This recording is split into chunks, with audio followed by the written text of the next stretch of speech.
Just 550 साल भी पूरे नहीं हुए हैं और महाप्रभु आके गए साक्षात डायरेक्ट।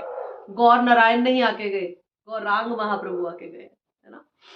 अच्छा, अगर किसी को 1% भी डाउट हो कि गौरांग महाप्रभु की भक्ति करने से, गौरांग महाप्रभु का अनुशीलन करने से, या ब्रह्म गौड़ीय वैष्णव संप्रदाय में, या इस संप्रदाय में ना भी हो, आप किसी भी संप्रदाय में हो, मान लो आप किसी भी संप्रदाय में, महाप्रभु की एक क्वालिटी थी कि वो चारों संप्रदाय को बराबर साथ रख के चलते थे। सारे संप्रदाय के लोग महाप्रभु को पसंद करते थे, महाप्रभु से प्यार करते थे, चैतन्य महाप्रभु से प्यार करते थे सारे संप्रदाय के लोग। वो सबको बराबर रिस्पेक्ट देते हुए सबके साथ मिलके चलते थे।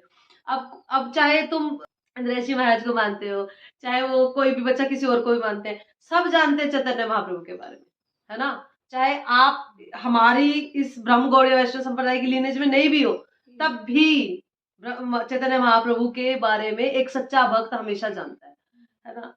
और कुछ लोगों को डाउट होता है, कुछ लोग बोलते हैं कि वो तो भक्त थे, भगवान नहीं थे, है ना, क्योंकि वो अपने आप को हमेशा छुपा के रखते थे। छद्म अवतार था भगवान का, ये ना, तो छद्म अवतार के अंदर भगवान हमेशा हिडन रखते हैं अपने आप को। कई बार हम लोग वृंदावन जाते हैं तो हमें भगवान नहीं दिखते। शास्त्र बोलते हैं कि वृंदावन में भगवान है, भगवान तो कण कण में हर जगह है, लेकिन वृंदावन में हम फील कर सकते हैं। बट सम टाइम हमें वृंदावन में गंदगी, बिहारी, जानवर ये दिखते हैं ना।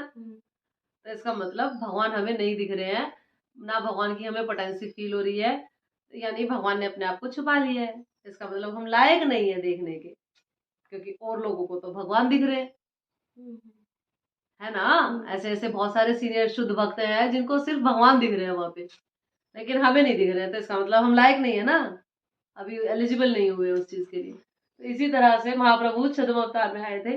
और अगर आप मायापुर भी जाओगे ना, तो वहां पे भी ऐसा बताते हैं भक्त लोग कि जो नदियां, हमने पढ़ा ना अभी वैष्णव सॉन्ग में, कि नदियां में पानी भर जाता है, उस जगह पे बोट चलनी शुरू हो जाती है। वहां पे पता ही नहीं लगता, योगपीठ एक जगह है जहां पे महाप्रभु का जन्म हुआ था, उस पेड़ के नीचे, नीम के पेड़ के नीचे आविर्भाव हुआ था उनका, हाँ, प्रकट हुए थे। सो नदियां भी ऐसा है जगह, भगवान का जन्म स्थल जो मायापुर में है वो भी छुप जाता है। जो लोग नहीं देख सकते वो नहीं देख सकते। अगर आप मायापुर भी जाओगे, आपको कभी मौका लगे तो जरूर जाएं, कभी भी मिस ना करें। अगर कभी आपको मौका लगता है मायापुर जाने का तो कभी भी मिस ना करें, क्योंकि कलयुग में जो हमें जन्म मृत्यु जरा व्याधि से बचाने वाले इष्ट हैं, उनका जन्म स्थान है मायापुर, है ना। आप चाहे किसी भी देवी देवता को पूज लो, क्या किसी के पास ये शक्ति है जो आपको जन्म मृत्यु जरा व्याधि से निकाल दे। हमने वराह अवतार की स्टोरी पढ़ी थी, सुनी थी, हमने सुनी थी ना। तो उसमें जो हिरण्याक्ष था, एक हिरण्यकशिपु था, हिरण्यकशिपु ने भी ब्रह्मा जी से ये अवतार मांगा था, इतने हजारों सालों की तपस्या करके, क्या कि मुझे कोई मार ना सके। ब्रह्मा जी कह रहे ये तो मेरे हाथ में भी नहीं है, क्योंकि मेरा भी टाइम आएगा, एक दिन ऐसा भी आएगा जब मैं भी नहीं रहूंगा, है ना।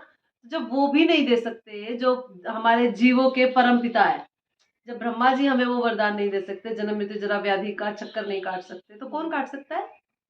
Only Krishna, only Krishna, only Krishna, सिर्फ कृष्ण, है ना। सिर्फ कृष्ण के पास वो शक्ति है, वो वरदान देने की शक्ति है, जो आपकी बार बार आपको इस जन्म मृत्यु जरा व्याधि में नहीं आना होगा, वो काट देंगे। और वही कृष्ण अब कलयुग में महाप्रभु बन के आए, और उन्हीं का जन्म स्थान है मायापुर। कभी भी मौका लगे मिस मत करना, जरूर जाना। भक्त आपको ऐसी ऐसी जगह लेके जाएंगे, ऐसे ऐसे प्लेसेस पे लेके जाएंगे, पूरा का पूरा नवद्वीप की परिक्रमा कराएंगे, सारे नवद्वीप के नवद्वीप मंडल की का विजिट कराएंगे, वहां के पास टाइम बताएंगे। जो हम सुनते हैं ना, भक्ति विनोद ठाकुर जी महाराज, भक्ति सिद्धांत सरस्वती ठाकुर जी महाराज, श्री प्रभुपाद के गुरु भक्ति सिद्धांत सरस्वती ठाकुर जी महाराज, उनका जन्म स्थान, भक्ति विनोद ठाकुर जी महाराज उनके पिता, उनका जन्म स्थान, जगन्नाथ दास बाबा जी महाराज, उनके पास टाइम, सब कुछ है मायापुर में, सब कुछ है। नित्यानंद प्रभु का जन्म स्थान, एक चक्रधाम, सब कुछ है, सब कुछ है वहां पे, है ना। तो मायापुर इस पृथ्वी का सबसे होली प्लेस है, इस भूमंडल जिसपे आप रह रहे हो, सबसे होली, क्या हरिद्वार करेगा और क्या काशी करेगा, है ना। सब अपनी जगह है, लेकिन अगर आपको मायापुर जाने का मौका लगता है तो प्लीज डोंट मिस इट, और डिवोटीज के साथ लगता है तो काइंडली डोंट मिस इट, है ना। Kindly don't miss it. ये आपकी भक्ति को इतना सुप्रीम लेवल पे लेके जाएगा, आपको इतनी तेजी से बढ़ाएगा भक्ति को आपकी, कि आपको आने के बाद पता लगेगा। वहां से रैलिश करके आओगे तब पता लगेगा चीजों को। ठीक है, अभी कुछ लोग सोचते हैं ऐसा कि महाप्रभु तो भक्त है ना, हम इस बात पे थे ना कि महाप्रभु तो एक डिवोटी है। वो तो क्योंकि महाप्रभु को अगर कोई बोलता था ना कि हम जानते हैं कि आप ही कृष्ण हो, तो वो क्या करते थे, कृष्ण कृष्ण कृष्ण कृष्ण कृष्ण। नहीं, वो पहले वो किसी को मत बोलना तो किसी एक को बोलते थे, 2-4 लोगों को बोलते थे। जैसे नित्यानंद प्रभु भी बोलते थे, हमने नित्यानंद प्रभु के बारे में बताया था ना, वो भी ऐसे ही बोलते थे और महाप्रभु भी ऐसे ही बोलते थे। वो किस 2-4 जो अब उनके अंतरंग पार्षद थे या 2-4 लोग जो समझ गए थे। तो आपको मैं इसके कुछ एविडेंसेस बता रही हूँ, पढ़ के भी सुनाऊंगी कुछ, एक बहुत सारे हैं। 78 वेद उपनिषद और इन सब में लिखा हुआ है 78 में के Chaitanya Mahaprabhu himself Krishna, he himself Krishna, वो ही भगवान है। अगर फिर भी किसी को डाउट होता है कि चैतन्य महाप्रभु डाउट है, कृष्ण है नहीं है, डिवोटी है, कृष्ण है, राधा और कृष्ण का मिश्रण है, बल्कि उनसे भी ऊपर है 1%। क्योंकि कृष्ण में तो हम सिर्फ कृष्ण कृष्ण करते हैं, लेकिन चैतन्य महाप्रभु में हम राधा भी, राधा रानी का भाव लेके महाप्रभु आए हैं, है ना। क्योंकि भगवान को ये लगता था, जब भगवान मथुरा आ गए थे वृंदावन से, है ना, कुछ टाइम मथुरा रहे थे भगवान, तो वृंदावन में जो भगवान की गोपियां थी, गोप थे, सारे वृंदावन वासी बहुत विरह में थे। तो भगवान ये सोचते थे कि इतना विरह कैसे हो सकता है, कोई किसी से इतना प्रेम कैसे कर सकता है। कृष्ण की गोद में राधा रानी लेटी हुई है सर रख के, और उनके ऊपर एक भंवरा एक घूम रहा है। तो मधुमंगल ने बोला राधा रानी को, उसको भंवरे को पकड़ के, कि मैंने, वो काला था भंवरा, तो मधुमंगल ने मजाक में कहा कि मैंने कृष्ण को तेरे पास से हटा दिया, ये मैंने पकड़ दिया और इसको हटा दिया, अब तू आराम से बैठ। तो आप लोगों को हो सकता है ये बात समझ आए या ना आए, बस मोटा मोटा मेरा बताने का बनता है तो मैं बताऊंगी। तो राधा रानी को लगा कि कृष्ण चले गए, जबकि वो उन्हीं की गोद में सर रख के सो रही है, रेस्ट कर रही है, और वो रो रही है। कृष्ण सोच रहे हैं कि ये कैसे हो रहा है ना, ये विरह अलग लेवल पे है, साथ में है फिर भी सेपरेशन लग रहा है, साथ में है कृष्ण फिर भी सेपरेशन लग रहा है। ये भाव देखने के लिए भगवान आए।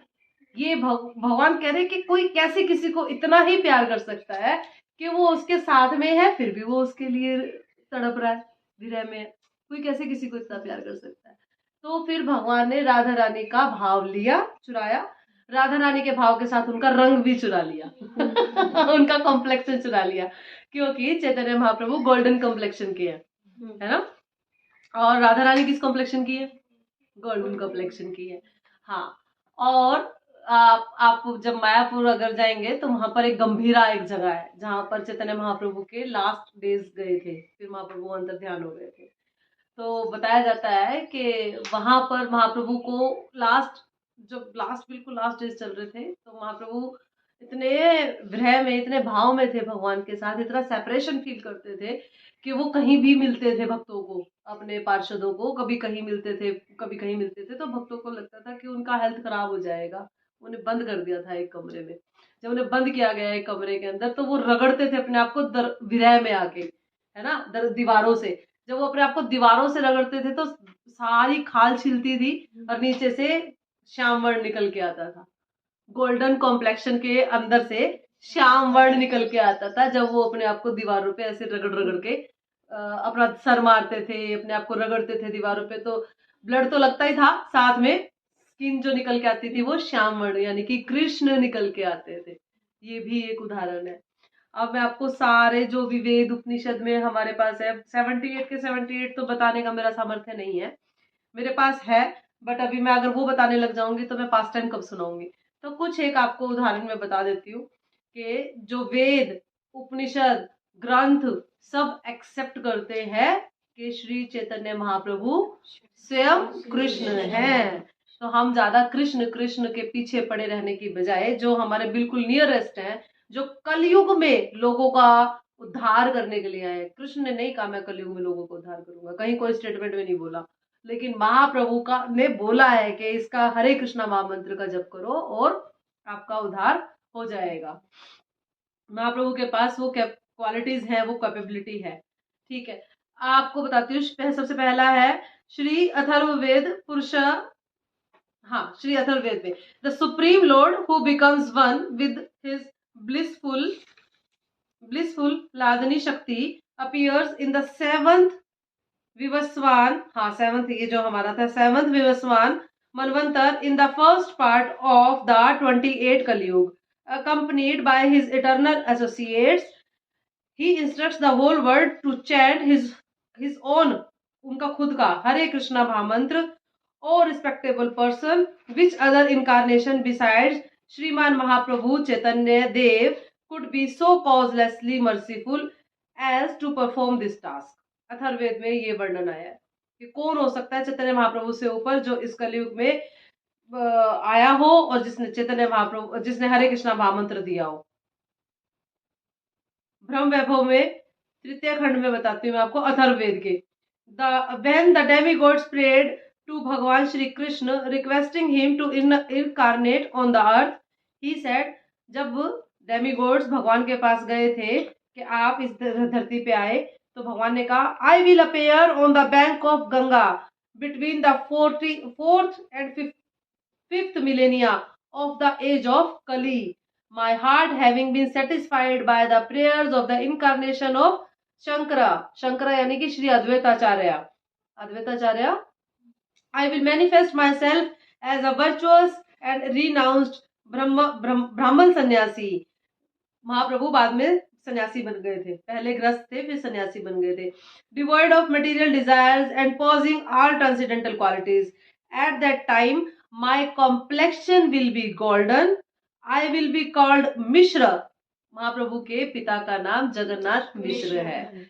And my eyes and arms will be long, with all the symptoms described in Samudrika of a Mahapurusha. I will taste my own sweetness in the form of a devotee. मैं अपने ही नामों के रस का आस्वादन करूंगा एक भक्त के रूप में। मैं भक्त बन के आऊंगा, भगवान बोल रहे हैं, मैं भक्त बन के आऊंगा और अपने ही नामों का आस्वादन करूंगा, टेस्ट लूंगा। Only qualified persons will know who I am. सिर्फ जो क्वालिफाइड लोग हैं वो जान पाएंगे कि मैं असल में कौन हूँ। Next is from Atharvaveda.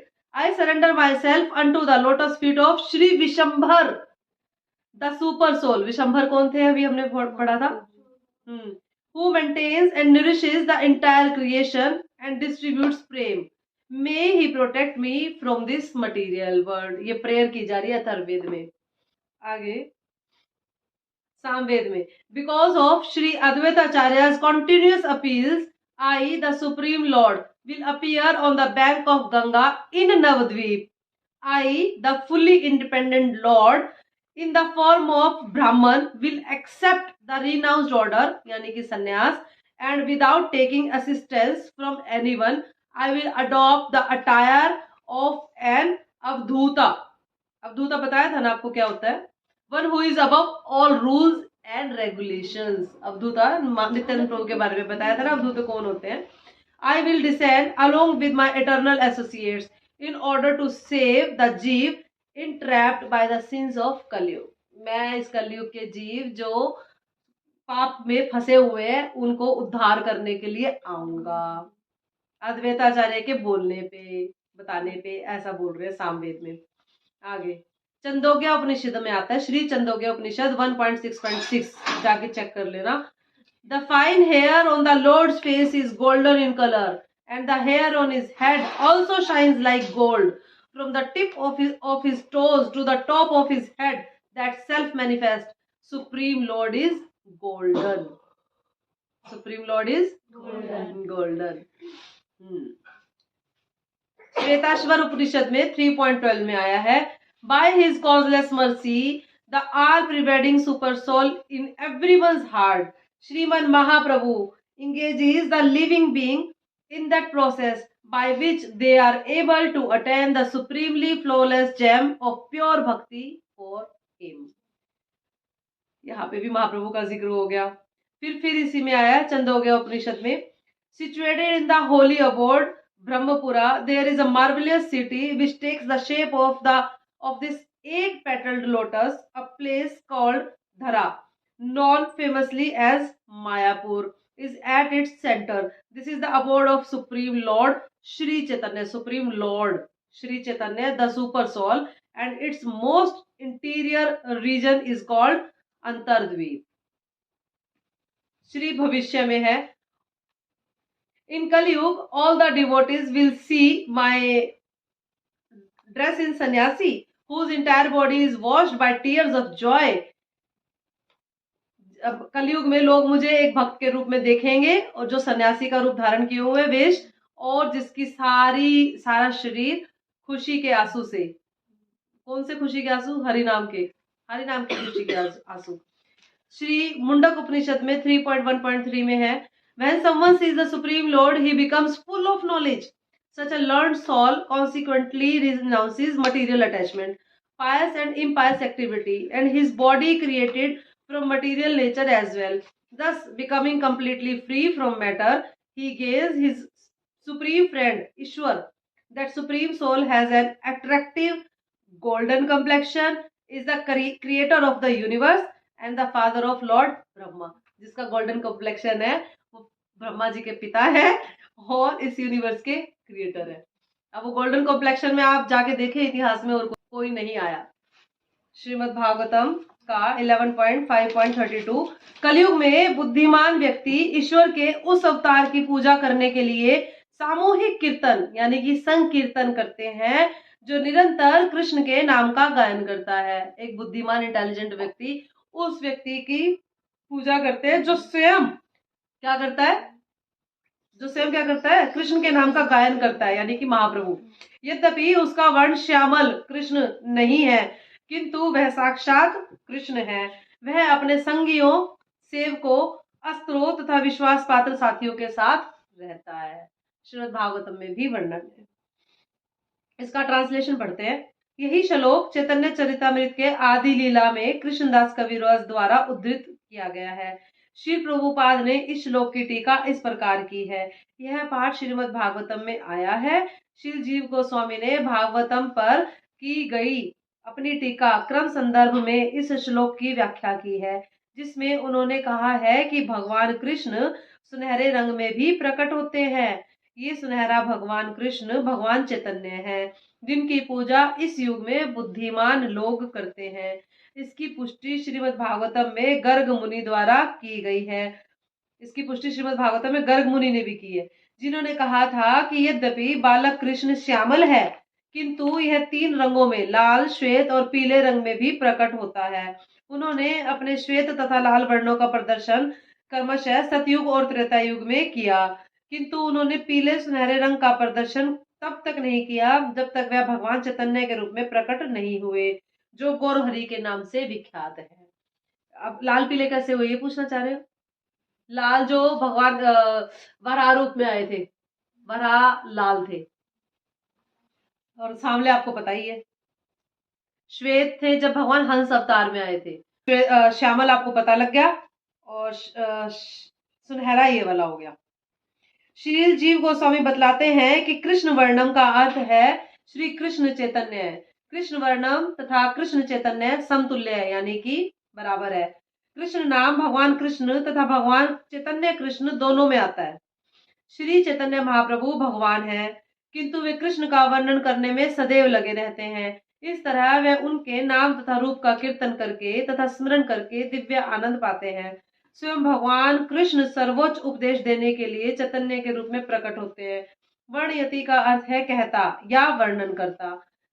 भगवान चैतन्य सदैव कृष्ण नाम का कीर्तन करते हैं और उसका गुणानुवाद भी करते हैं, और चूंकि वे स्वयं कृष्ण हैं अतएव जो भी उनसे मिलता है वह स्वतः कृष्ण नाम का कीर्तन करता है, बाद में अन्यों से उनका कथन करता है। वह दूसरे व्यक्ति में दिव्य कृष्ण भावनामृत प्रविष्ट करता है, जिससे कीर्तन करने वाला दिव्य आनंद में लीन हो जाता है।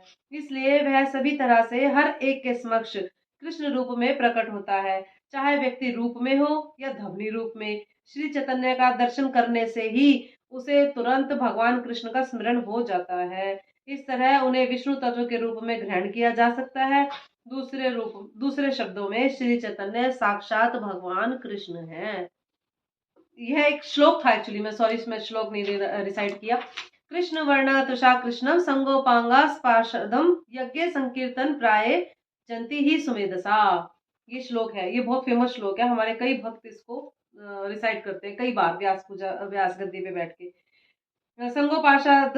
संगोपांगा स्पार्शदम भी यह सूचित करता है कि श्री चैतन्य भगवान कृष्ण है। उनका शरीर सदैव चंदन के आभूषणों तथा चंदन लेप से विभूषित रहता है। अपने अद्वितीय सौंदर्य से वे अपने युग के सारे लोगों को दमित करते हैं। अन्य अवतारों में कभी कभी भगवान ने अस्त्रों का उपयोग असुरों को परास्त करने के लिए किया था, किंतु इस युग में भगवान चैतन्य महाप्रभु जैसे सर्व आकर्षक रूप से उन असुरों का दमन करते हैं। श्री जीव गोस्वामी व्याख्या करते हैं कि उनका सौंदर्य असुरों को दमन करने के लिए उनके अस्त्र है।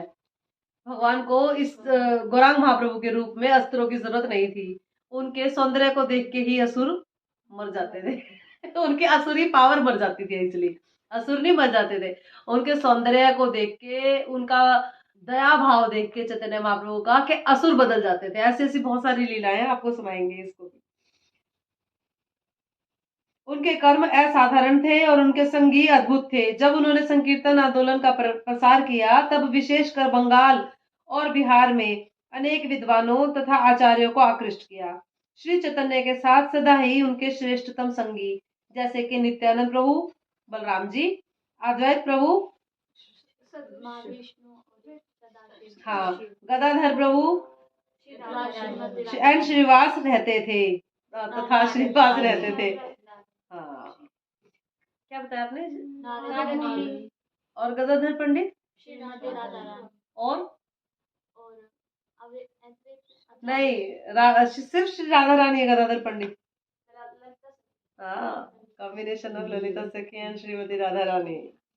श्रीजीव गोस्वामी ने वैदिक साहित्य का एक श्लोक उद्धृत किया है, जिसमें कहा गया है कि यज्ञ प्रदर्शनों तथा उत्सवों को मनाने की कोई आवश्यकता नहीं है। सुनो ध्यान से।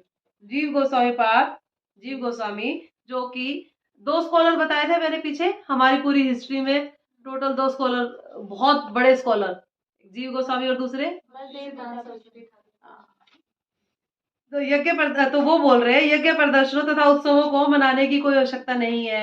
वे टीका करते हैं कि ऐसे बाहरी दिखावों में न लगकर सारे लोगों को जाति तथा रंग का भेदभाव त्याग कर भगवान चैतन्य की पूजा करने के लिए हरे कृष्ण का सामूहिक कीर्तन करना चाहिए। हरे कृष्णा कृष्णा कृष्णा हरे हरे, हरे राम राम राम हरे हरे।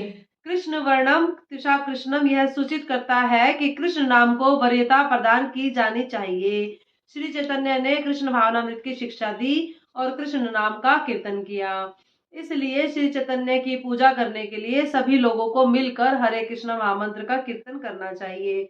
गिरजाघरों, मंदिरों या मस्जिदों में पूजा का प्रसार करना संभव नहीं रहा, क्योंकि लोगों को इसमें रुचि नहीं है।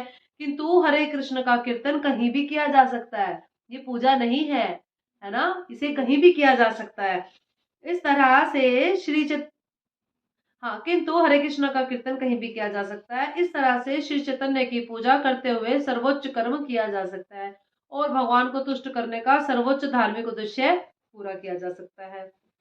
श्री चैतन्य महाप्रभु के सुप्रसिद्ध शिष्य श्रील सार्वभौम भट्टाचार्य ने कहा है, जब दिव्य भक्ति का सिद्धांत लुप्त हो गया तो श्री कृष्ण चैतन्य भक्ति विधि को पुनः बताने हेतु प्रकट हुए। वे इतने दयालु हैं कि कृष्ण प्रेम का वितरण कर रहे हैं। हर व्यक्ति को चाहिए कि उनके चरण कमलों की ओर अधिक आकृष्ट हो, जिस तरह की गुनगुनाते भौरे कमल पुष्प की ओर आकृष्ट होते हैं।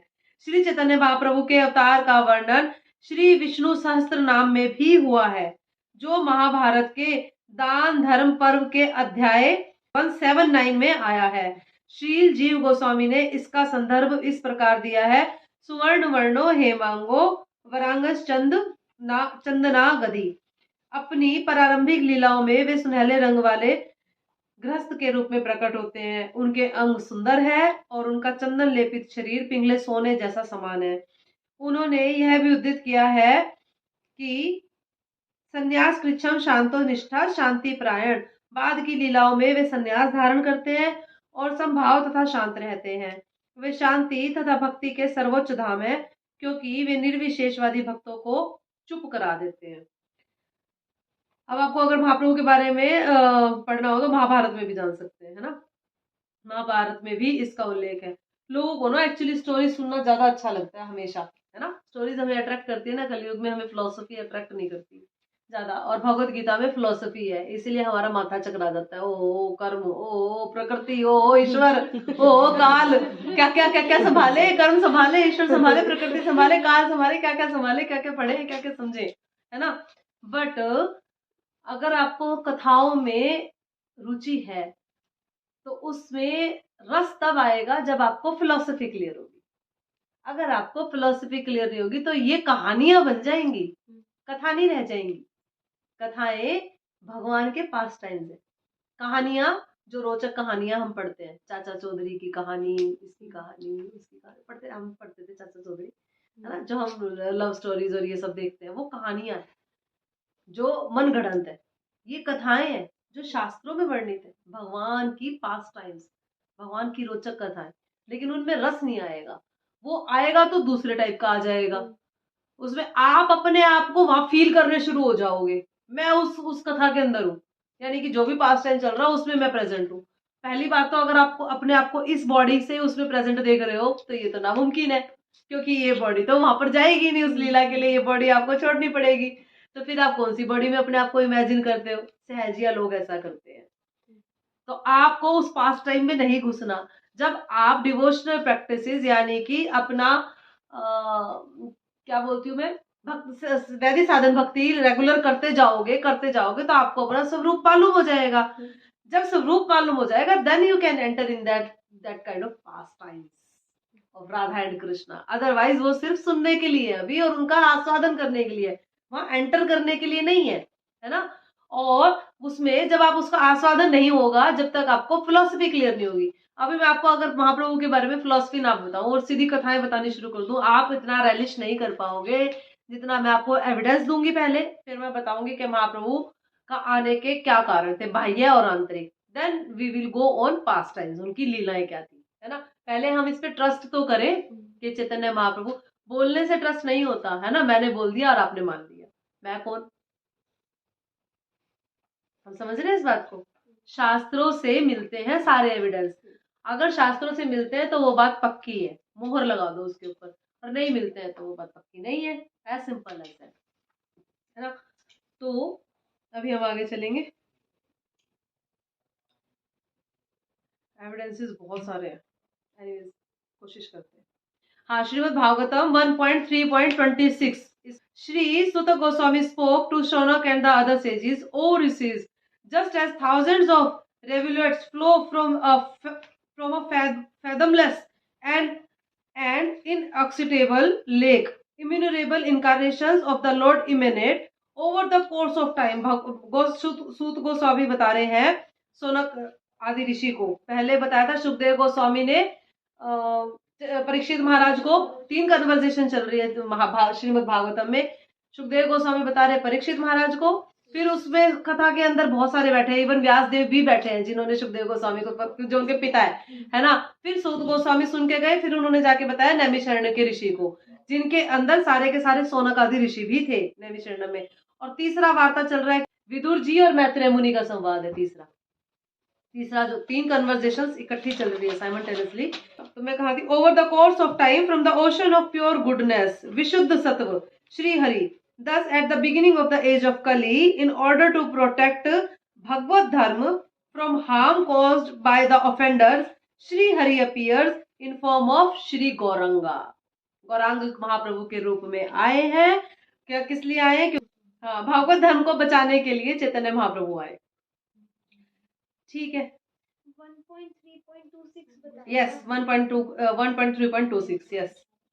नेक्स्ट है अथर्ववेद से, the super soul in the hearts of all living beings, the great yogi who is beyond the influence of three modes of material nature, the embodiment of pure goodness and processor of the six transcendental qualities will descend upon the bank of Bhagirathi river, यानी कि गंगा को बोलते हैं Bhagirathi, in Shri Navadeep Dham, also known as Golok. Navadeep Dham को गोलोक भी बोला जाता है ना, जैसे हम बोलते हैं वृंदावन को, तो वैसे ही। That Shri Gaurang has a two-armed form and he will manifest Krishna. He will manifest pure devotion, यानी कि भक्ति throughout the world.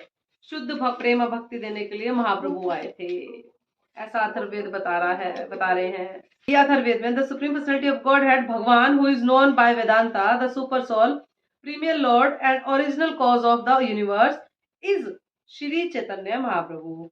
The jiva who understands this fact become liberated from death. It is not possible for those without an understanding of Sri Chaitanya Mahaprabhu's position to attain their worshipable Lord, since there is not even the slightest difference between Shri Krishna and Shri Chaitanya Mahaprabhu. Shri Krishna Chaitanya Dev और Shri Krishna में इतना सा भी difference नहीं है। जिसने इस बात को नहीं समझा है वो कृपा को नहीं प्राप्त कर सकता, और अगर महाप्रभु की कृपा प्राप्त नहीं तो क्या होगा? मतलब हम भगवान से कृपा मांगते हैं, भगवान की कृपा को कैसे देखते हो आप लोग? भगवान ने कैसे कृपा की आप पे? और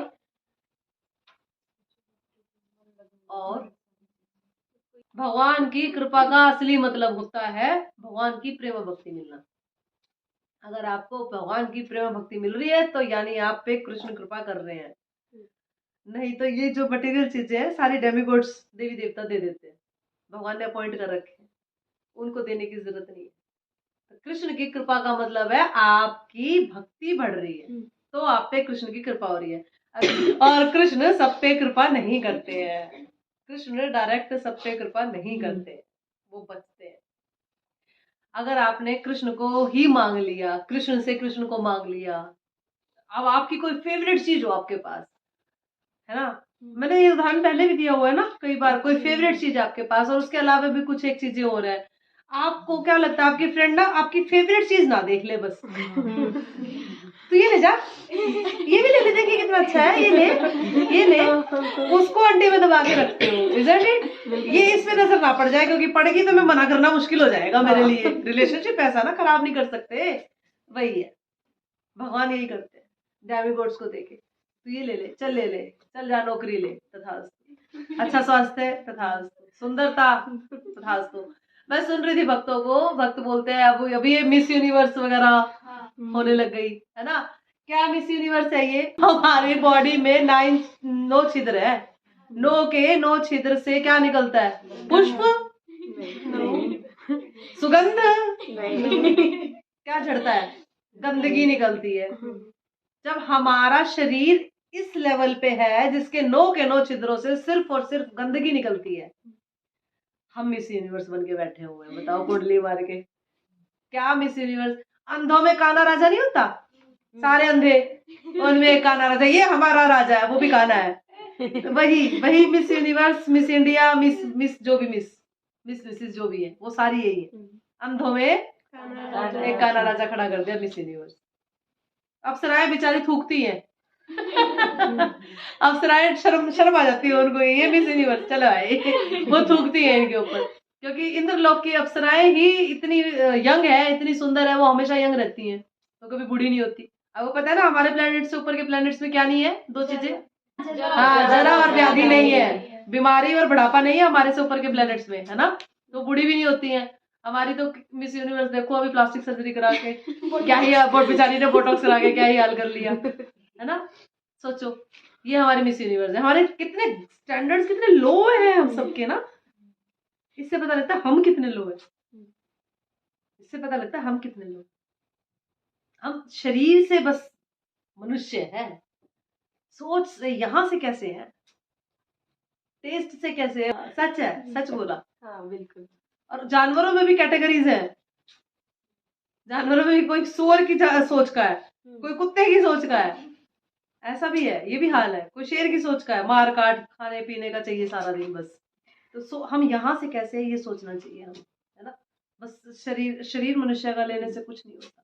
भगवान बोल रहे हैं शास्त्रों में, हाँ मैंने मनुष्य बनाया, और जो कि सबसे श्रेष्ठ योनि है 84 लाख में, पर भगवान ने कंप्लीट नहीं किया सेंटेंस कौन सा मनुष्य श्रेष्ठ योनि है 84 लाख में? वो मनुष्य श्रेष्ठ योनि है जो किसी का रेप करके खा जाता है, जो किसी को डाका डाल लेता है, किसी का मर्डर कर देता है, किसी को लूट लेता है, वो मनुष्य श्रेष्ठ योनि है? नहीं, वो तो सिर्फ शक्ल से बाहर से मनुष्य है ना।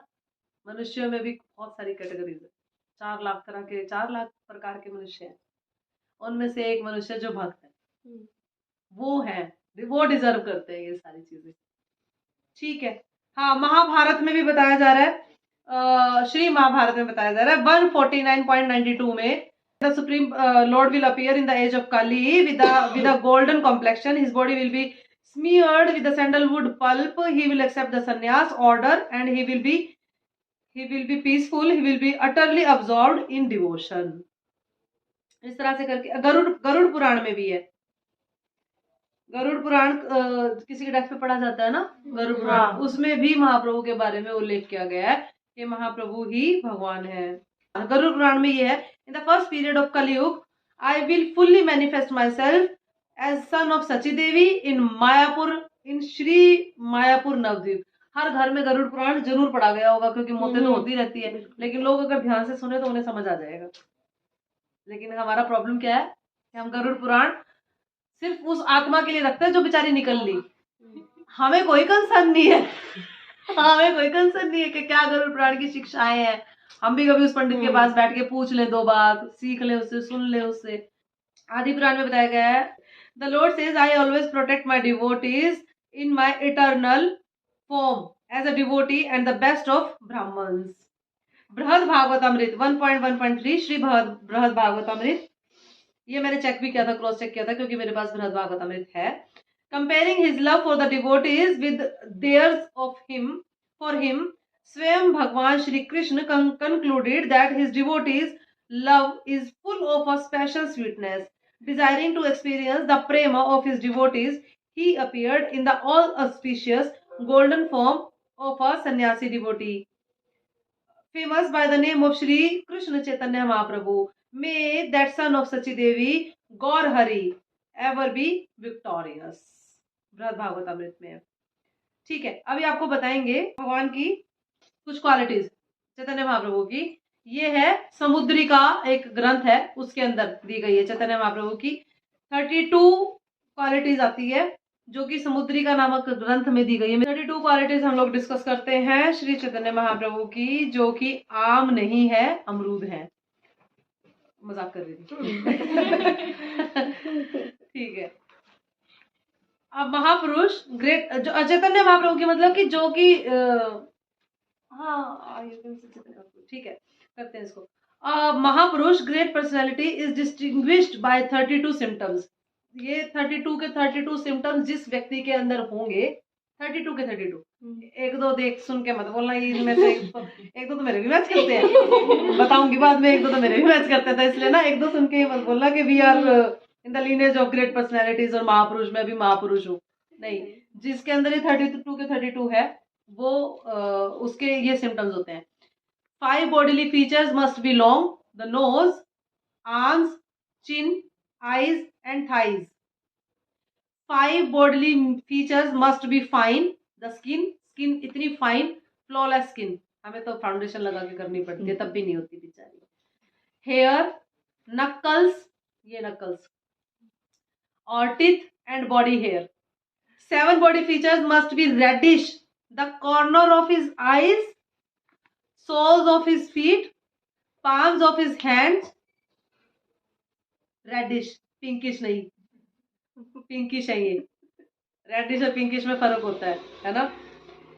The palate, lips, tongue and finger nails, ये भी पिंक है, रेड नहीं है हमारे। 6 bodily features are raised, the chest, shoulders, हाँ अब आप कहोगे कि ये जो BSF के सारे जवान है ना, nails, nose, hips and face, ये रेज्ड होंगे। 3 bodily features are small, the neck, waist and genital. जितने भी महापुरुष हैं उनके सबके नेक, वेस्ट, जेनिटल्स, ये पार्ट्स बहुत छोटे होते हैं। इवन जेनिटल पार्ट्स भी, they are not meant for protection, they are not meant for protection, है ना। उनके ऊपर ऑलरेडी स्टैम्प्ड है इस चीज की कि वो पैदा होते पता लग जाते हैं महापुरुष है। वन ऑफ द सिम्टम्स जैसे, मतलब वन ऑफ द सिम्टम्स जैसे, तो they are not meant for protection. वो इसीलिए तो वो फिर आगे भगवान के पार्षद बनते हैं, उनके फॉलोअर्स बनते हैं, है ना। और 3 bodily features are broad: the forehead, hips and chest, broad. 3 bodily features are deep: the navel, voice and intelligence. अब नेवल तो हमें समझ में आ गई, डीप, है ना। वॉइस, ये भी हमें समझ में आ गई, डीप। इंटेलिजेंस डीप कैसे? बोला, पकड़ लिया, बोलते ही समझ आ गया, नहीं तो है। एक बार फिर से बताना। कॉन्सेंट्रेट ये नहीं है कि हम सब में के अंदर ये सारी क्वालिटीज हैं, पर किसी किसी के अंदर कुछ कुछ तो जरूर होगी, क्योंकि हम भगवान के ही पार्ट एंड पार्सल्स हैं। तो 32 की 32 जिसमें आपने देख ली वो महापुरुष है। अब पास्ट टेंस में आएंगे हम लोग। भोग कौन कौन लगाता है यहाँ पे? मंत्र किस किस को याद है भोग के? याद है? अभी मैं पढ़ूंगी तो याद आ जाएगा।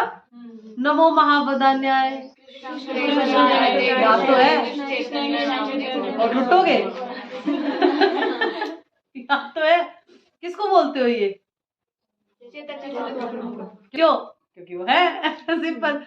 नमो महावदान्याय, महावदान्याय मतलब सिर्फ वदान्याय नहीं, महावदान्याय। वदान्याय का मतलब क्या? दयालु, बहुत ज्यादा दया। महावदान्याय मतलब महाप्रभु के चरणों में कोई अपराध करता था, असुर ही करेगा ऑफ कोर्स, तो महाप्रभु उसको माफ करते थे हमेशा। कहते कोई नहीं कृष्ण नाम जपो, कुछ नहीं कृष्ण नाम जपो।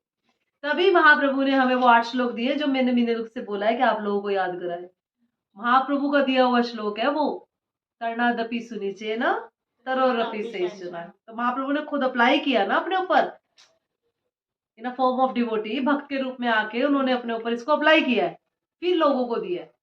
कर्णादपि सुनिचे न तरोरपि सहिष्णुना। अमानी न मान दे, मुझे अपने मान की कोई इच्छा नहीं है। कीर्तनीय सदारी, बस मैं हमेशा कीर्तन करता रहूं। फिर ना धनम ना जन्म ना सुंदरी, हम क्या बोलते हैं? आ धनम खा जन्म। तो ना धनम ना जन्म, जब तुम हाँ जन्म पे आ जाओगे, हाँ धनम पे आ जाओगे ना, तो हाँ जन्म तो अपने आप हो जाएगा। ऐसा कभी नहीं कर सकते हाँ धनम ना जन्म कहेंगे, ऐसे कैसे? It is not possible. ये तो तुमने प्रोसीजर ही चेंज कर दिया कि हाँ धनम ना जन्म, हाँ सुंदर पर ना जन्म। ऐसा नहीं हो सकता, है ना। तो आपको क्या करना पड़ेगा? बड़ा दिल रख के ना धनम ले जाओ इसको, नहीं चाहिए। ना जन्म, अगर जन्म नहीं चाहिए तो वो भी नहीं चाहिए, फिर ना सुंदरी, है ना। ये समझना पड़ेगा, महाप्रभु के मूड को समझेंगे, अच्छा रहेगा। राधा और कृष्ण तक पहुंचने की जरूरत नहीं है, ठीक है। तो भगवान नमो महावदने आए हैं और कृष्ण प्रेम। फिर हम खुद जानते हैं, हम डेली बोलते हैं, कितनी बार दिन में 3-4 बार तो बोल ही लेते होंगे नमो महावद। 3 बार तो उसी टाइम निकलता है, नमो महावदने कृष्ण पेपरदाय थे कृष्ण कृष्ण चैतन्य नाम में। तो हम ध्यान नहीं देते ना जो हम बोलते हैं उससे कभी भी, है ना। अगर हम ध्यान दें तो हमें पता लग जाए कि हम क्या ही बोल रहे हैं, और उसको फील करके बोले थोड़ा सा। कभी कभी तो, हर बार तो नहीं, चलो कभी कभी तो फील करके बोल सकते हैं। प्रभुपाद का प्रणाम मंत्र, महाप्रभु का प्रणाम मंत्र, है ना। इस तरह से फील करके बोलना चाहिए। आपको प्रेजेंस फील होनी चाहिए उसके अर्थ की, कि हाँ भाई ये मतलब है इसका। तो नमो महावदन्याय कृष्ण प्रेम प्रदाय थे, कृष्ण प्रेम देने आए हैं महाप्रभु। अब अगर आप महाप्रभु को काट के कृष्ण प्रेम चाहो तो नहीं मिलेगा, और कृष्ण प्रेम नहीं चाहो तो क्या चाहोगे जिंदगी में? मटेरियल चीजें, वो तो फिर सभी चाह रहे हैं, फिर आप क्यों ही इतना जोर लगा रहे हो।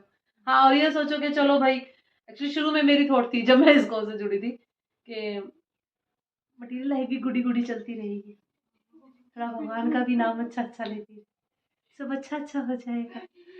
ऐसा होता है, शुरू में होता है ऐसा, मटेरियल लाइफ भी गुडी गुडी चलती रहेगी, भगवान की शेल्टर प्रोटेक्शन ले लेगी तो ये भी अच्छा अच्छा हो जाएगा, सब शुभ शुभ शुभ शुभ रहेगा। तुझे पता नहीं है कि तेरे कर्मों में अगर शुभ शुभ नहीं लिखा होगा तो कैसे होएगा। और कर्म तो बदल जाते हैं, भगवान की भक्ति में आगे कर्म तो जल जाते हैं हमारे, सारे पास्ट कर्म तो सारा जल जाता है। तो फिर धीरे धीरे आपको ये प्रैक्टिस करनी होगी, यथा धतावा विद धातु लंपटो, ये भगवान आप जैसे रखना चाहो रखिए, है ना, जैसे आपका दिल करे आप वैसे रखो, है ना, बट आप अपने से दूर मत करना, एक कंडीशन मेरी तरफ से, बाकी कंडीशंस आप, इसकी प्रैक्टिस कर रहे हैं हम, है ना।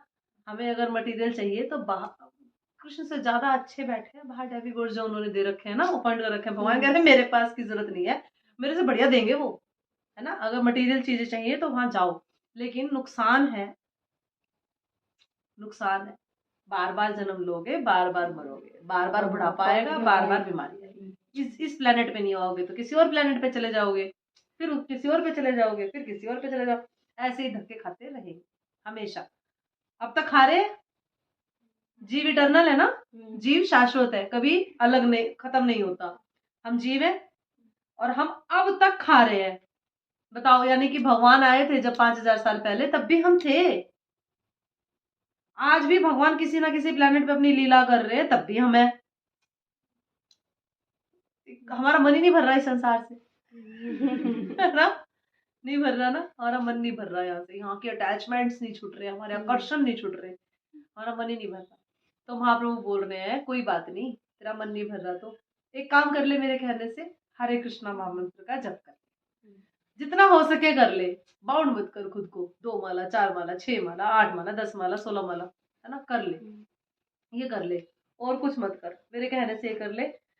और देखो महाप्रभु भक्त रूप में आके कह रहे हैं भगवान का नाम, कृष्ण का नाम जपो, मेरा नहीं कह रहे, है ना, गौरंगा गौरंगा गौरंगा गौरंगा गौरंगा गौरंगा गौरंगा नहीं कह रहे ना, कि माला पे करो गौरंगा गौरंगा गौरंगा, नहीं करना ना हमने गौरंगा, हरे कृष्ण महामंत्र करना है। अभी भी हमने भागवतम में क्या पढ़ा था कि हमें महाप्रभु की शेल्टर लेनी है, यानी कि चैतन्य महाप्रभु की हमें शेल्टर लेनी है, उनके मूड को अडॉप्ट करना है, और हरे कृष्णा महामंत्र, दैट्स इट, दैट्स इट, है ना। लाइफ विल बी झिंगा लाला, लाइफ विल बी झिंगा लाला, ठीक है, आगे चलते हैं। अच्छा, चिंता भेदाभेद तो समझ में आता है ना हमें, जिस फिलोसफी को हम फॉलो कर रहे हैं, ब्रह्म वैष्णव गौड़ीय संप्रदाय वाले, उस फिलोसफी को समझो, बाकी औरों को मत समझो, कोई बात नहीं, द्वैत अद्वैत अद्वैत शुद्ध अद्वैत मत समझो, मत समझो, कोई बात नहीं, काम चल जाएगा हमारा, अचिंत्य भेदाभेद को समझे बिना काम चलेगा नहीं। अचिंत्य भेदाभेद की फिलोसफी को हम हर जगह महसूस कर सकते हैं बेटा, जैसे ये चश्मा है, ये ग्लासेस है, ग्लासेस है, पर क्या ये नॉर्मल ग्लासेस है, पर है ग्लासेस, तो नॉर्मल ग्लासेस भी होते हैं, ग्लास जो कि नॉर्मल भी है, लेकिन नॉर्मल के साथ साथ इसमें विजन का चश्मा, विजन का नंबर भी है इसमें, है ना, तो ये ग्लास है भी और नहीं भी, क्योंकि इसमें नजर का चश्मा है, मतलब नजर का सॉल्यूशन है, नजर को बढ़ाने का सॉल्यूशन है। इसी तरीके से हम अपने थ्रू भी समझते हैं कि हम भगवान से क्वालिटी वाइज सेम है, क्वांटिटी वाइज डिफरेंट है, वैसे ही वही अचिंत्य भेदाभेद है, दिस इज कॉल्ड अचिंत्य भेदाभेद, कि भगवान हर एक में परमात्मा रूप में है भी, और स्वयं भगवान नहीं है, वो सिर्फ परमात्मा रूप में है। उसी तरीके से जैसे ये किताब, तो ये किताब, अब ये शास्त्र भी है जिसको पढ़ के हम अपना जीवन बदल सकते हैं, पर है पेजेस की, वही पेजेस के उपन्यास भी हैं, वही पेजेस की सिंपल किताबें भी हैं, तो उसमें इसमें कागजों है, वही कागज की किताब, लेकिन ये जो आपके जीवन को बदल देगी, वो जो आपके जीवन को बदल तो देगी लेकिन नष्ट कर देगी। अचिंत्य भेदाभेद यूज तो उसको किसी भी तरीके से किया जा सकता है, भगवान को भगवान परमात्मा रूप में भी है, और अलग से मंदिर में विग्रह के रूप में भी है, और गोलोक में भी स्वयं विराजमान है, इस तरह से। तो द आइडिया इज कि हम हर जगह कृष्ण को देख सकते हैं, ना देखने वाले नहीं भी देख सकते, ना देखने वाले, लेकिन हर जगह अगर हम हर चीज में कृष्ण को देख रहे हैं, मान लो ये बलराम जी बताए जाते हैं, जितनी भी भगवान की सेवा में चीजें यूज होती है, पैराफेरनेलिया यूज होता है, वो सारा पैराफेरनेलिया बलराम जी है, स्वयं बलराम जी। तो वैसे तो ये ब्रास है, पर वैसे हम जब इसके साथ कीर्तन करते हैं तो इसे हेड पे टच करके करते हैं, हमने इसको इतना सम्मान दे दिया। अचिंत्य भेदाभेद समझ आएगा इससे हमें कुछ कुछ। ये ब्रास है, लेकिन ये इंस्ट्रूमेंट भी है जो भगवान की सेवा में पैराफेरनालिया यूज हो रहा है ना, और इसको हम भगवान की सेवा में यूज भी कर रहे हैं। तो ये ब्रास ने अपनी चीजें, अपना रूप बदल दिया, रूप बदल दिया। लेकिन क्या यही बलराम जी है? इनके चरण धो ले, इनको प्रसाद पे इनवाइट कर ले, इनकी पूजा कर ले? नहीं। लेकिन ये बलराम जी बोले जाते हैं, है ना, सारा का सारा पैराफेरनालिया। तो ये ब्रास को भी हम ऐसे टच कर रहे हैं, अचिंत्य भेदाभेद। हम भगवान से क्वालिटी वाइज सेम है और क्वांटिटी वाइज बिल्कुल डिफरेंट है। जैसे समुद्र से एक पानी का लोटा ले लिया, तो उस पानी के लोटे में भी वो भी नमकीन पानी है, समुद्र में भी नमकीन पानी है, लेकिन उस लोटे में अगर आप डूबना चाहोगे तो भी नहीं डूब के मर सकते। समुद्र आपके साथ में, ये चाहे तो उसमें ट्राई करो सेकंड्स में, है ना, आपकी इच्छा पूरी हो जाएगी, ऐसा है ना।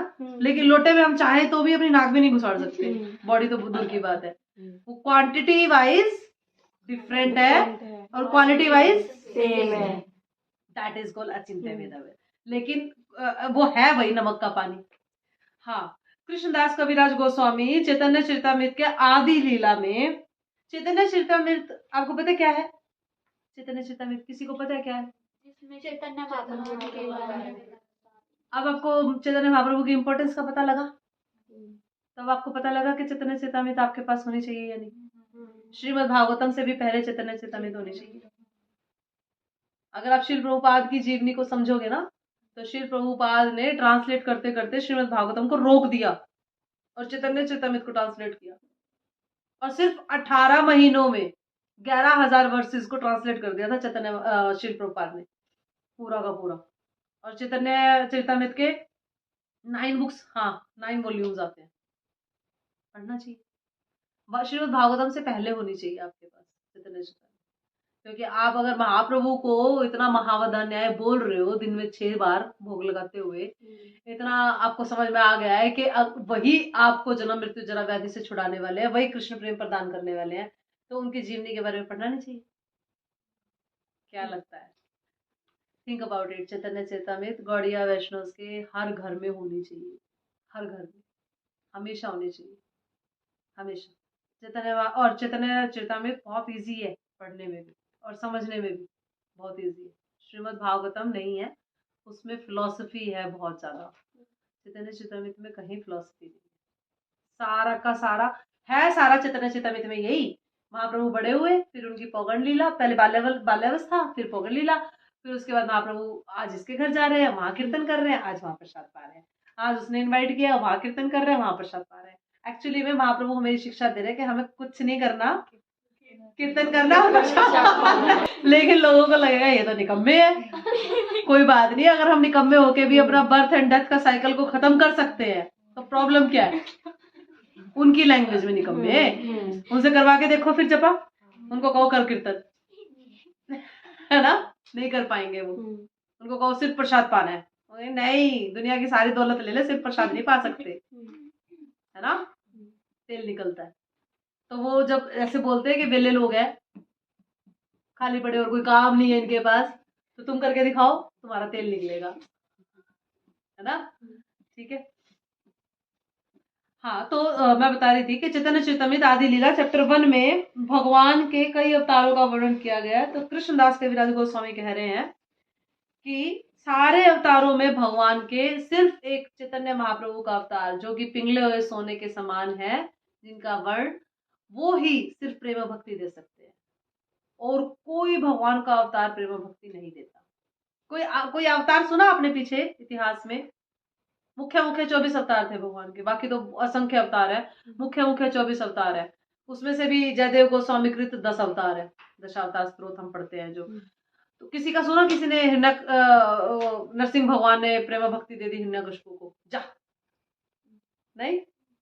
और किसी का सुना वामन देव जी ने प्रेम भक्ति दे दी हो बलि महाराज को? जा। और कौन से थे? परशुराम जी ने दे दी हो प्रेम भक्ति? जा।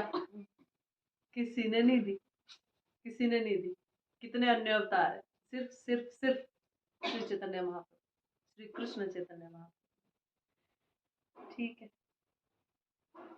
हाँ, एक और बता रहे थे कि गौर गोविंद स्वामी महाराज का नाम किस किसने सुना है यहाँ पर इस्कॉन में? सुना है, शुक्र है। गौर गोविंद स्वामी महाराज के बारे में जानने की कोशिश करो। गौर गोविंद स्वामी महाराज क्या बोलूं, महाराज के शरीर से अंत समय पे सारे के सारे विकार उत्पन्न होने शुरू हो गए थे। गौर गोविंद स्वामी महाराज, उनके डिसाइपल्स ने महाराज को भी ऐसे ही, जैसे चैतन्य श्री कृष्ण चैतन्य महाप्रभु को रूम में लॉक कर दिया गया था, तो महाराज को भी ऐसे ही, महाराज का ये था कि 6 महीने, पता नहीं 4 महीने, ऐसा कुछ बताते हैं कि अचेतन अवस्था में चले गए थे महाराज। कोई कुछ ना जागना, ना सोना, ना खाना, ना पीना, ना बोलना। लेकिन जब वो होश में आए तो उनके डिसाइपल्स ने देखा कि खिड़की से कि वो वहां पर ऐसे लग रहा था, वहां पर उन्होंने देखा कि कोई स्त्री बैठी है जिसके साथ भगवान बैठे। वो स्त्री गौर गोविंद स्वामी महाराज थे, और उन्होंने देखा कि कोई स्त्री बैठी है। खिड़की से अपनी आंखों से वो अपना, कितने सारे लेक्चर्स में वो अपना बताते हैं ये बात कि मेरा आंखों देखा है, मैं गया था और मैंने खिड़की से देखा कि पलंग पे एक स्त्री बैठी, जबकि Gaur Govind Swami Maharaj, he was fully self realized in his time. जब वो थे, तो गौर गोविंद स्वामी महाराज की स्टेटमेंट है कि ऐसा बताया जाता है कि गौर गोविंद स्वामी महाराज बोलते हैं कि जब चैतन्य महाप्रभु इतना प्रेम की वर्षा कर रहे हैं भगवान के, तो हमारे अंदर क्यों नहीं जा रहा है ना? हम पापियों के अंदर क्यों नहीं जा रहा? इतना अगर एक बाउल है नीचे बहुत बड़ा, यानी कि हम, है ना, हम ऐसे करे बैठे हैं, हमें वो प्रेम क्यों नहीं मिल रहा और इसके वापस नीचे क्यों जा रहा है? तो गौर गोविंद स्वामी महाराज कहते हैं क्योंकि हमारा जो पात्र है उसके अंदर छेद है, बहुत सारे छेद है। कौन से छेद है? भूलने के, ये भूकाम क्रोध तो है ही, साथ में हमारे अंदर 4 प्रवृत्तियां भी तो है एज ए ह्यूमन बीइंग, और झूठ बोलने की प्रवृत्ति, धोखा देने की प्रवृत्ति, इंद्रिया पूर्ण। तो ये 4 के 4 दोष जो हमारे अंदर है, ये भी हमारे छेद ही है ना? ये हम सब ह्यूमन बीइंग तो सारे ही हैं, लेकिन जो जो शुद्ध भक्त है उनके अंदर तो नहीं है ये चीजें, झूठ बोलने की प्रवृत्ति, धोखा देने की प्रवृत्ति, है ना, इंद्रिया पूर्ण होना। तो ये आम पब्लिक के लिए बताया गया है, हम सबके लिए, हम आम लोग हैं, हम सबके अंदर है ये 4। तो ये जो 4 दोष हम सब में देखे जाते हैं, ये हमारे छेद के समान है उस पात्र के, जो अंदर जाने ही नहीं दे रहा। मतलब पानी डाल रहे हैं, कृष्ण प्रेम की वर्षा हो रही है, निकल रही है, हो रही है। क्लासेस में आ रहे हो, सुन रहे हो, बाहर आ रहे हो, सुन रहे हो, बह गया, आ रहे हो, सुन रहे हो, बह गया, स्टोर नहीं हो रहा। और इसी वजह से नहीं हो रहा, इतने सारे छेद है। तो गौर गोविंद स्वामी महाराज कहते हैं कि छेद है ऐसा। अच्छा, मैं अब आपको बताती हूँ महाप्रभु के इस धराधाम पे आने के रीजंस, इंटरनल रीजंस और एक्सटर्नल रीजंस।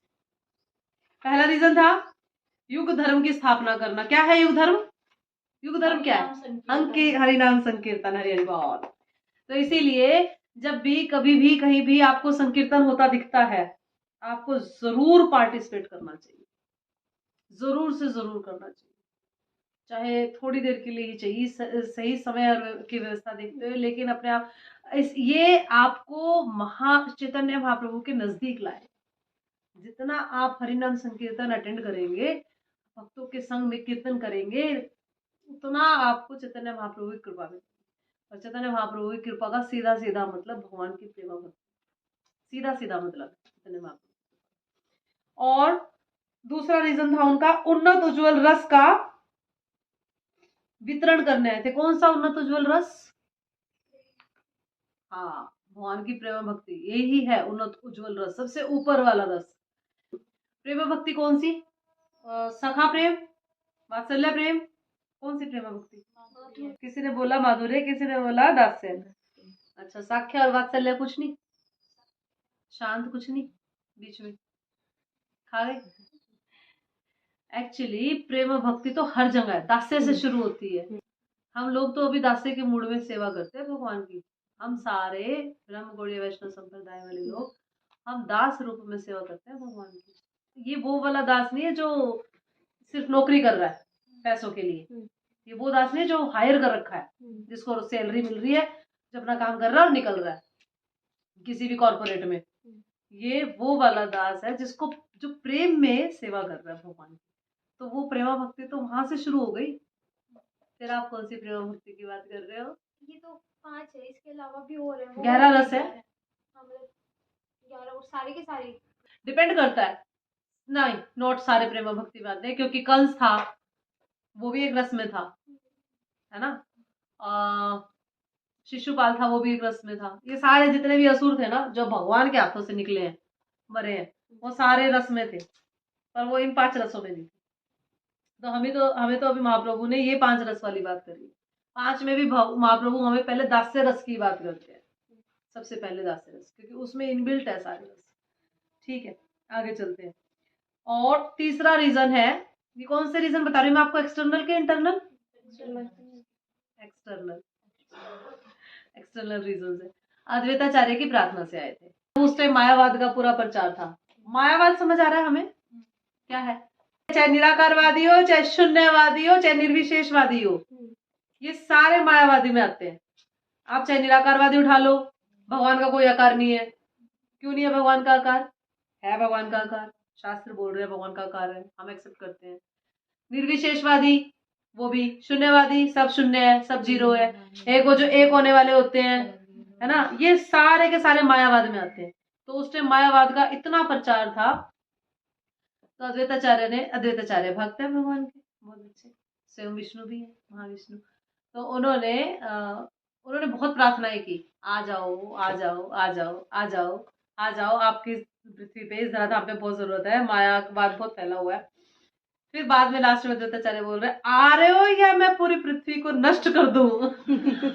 मैं इसको पूरी को खत्म कर दूंगा, ऐसा बोला अद्वैताचार्य ने। तो उनकी प्रार्थना पे आए चैतन्य महाप्रभु, श्री चैतन्य महाप्रभु। श्री कृष्ण चैतन्य, राधा कृष्ण नारायण।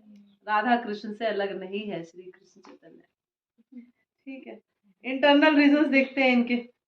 हाँ, तो इसमें इंटरनल रीजन में आया है कि जो राधा रानी का जो प्रेम है भगवान से, अगाध प्रेम है ना, क्या बोलेंगे उसको, ये एक्चुअली ये जो प्रेम है ना, हम लोग समझ नहीं सकते, हमारे लिए ये अनकंसीवेबल है। ये इस तरह की चीज है ना, हमारे लिए, हम कंसीव नहीं कर सकते इस तरह की बातों को, क्योंकि हमारे वो स्तर नहीं है।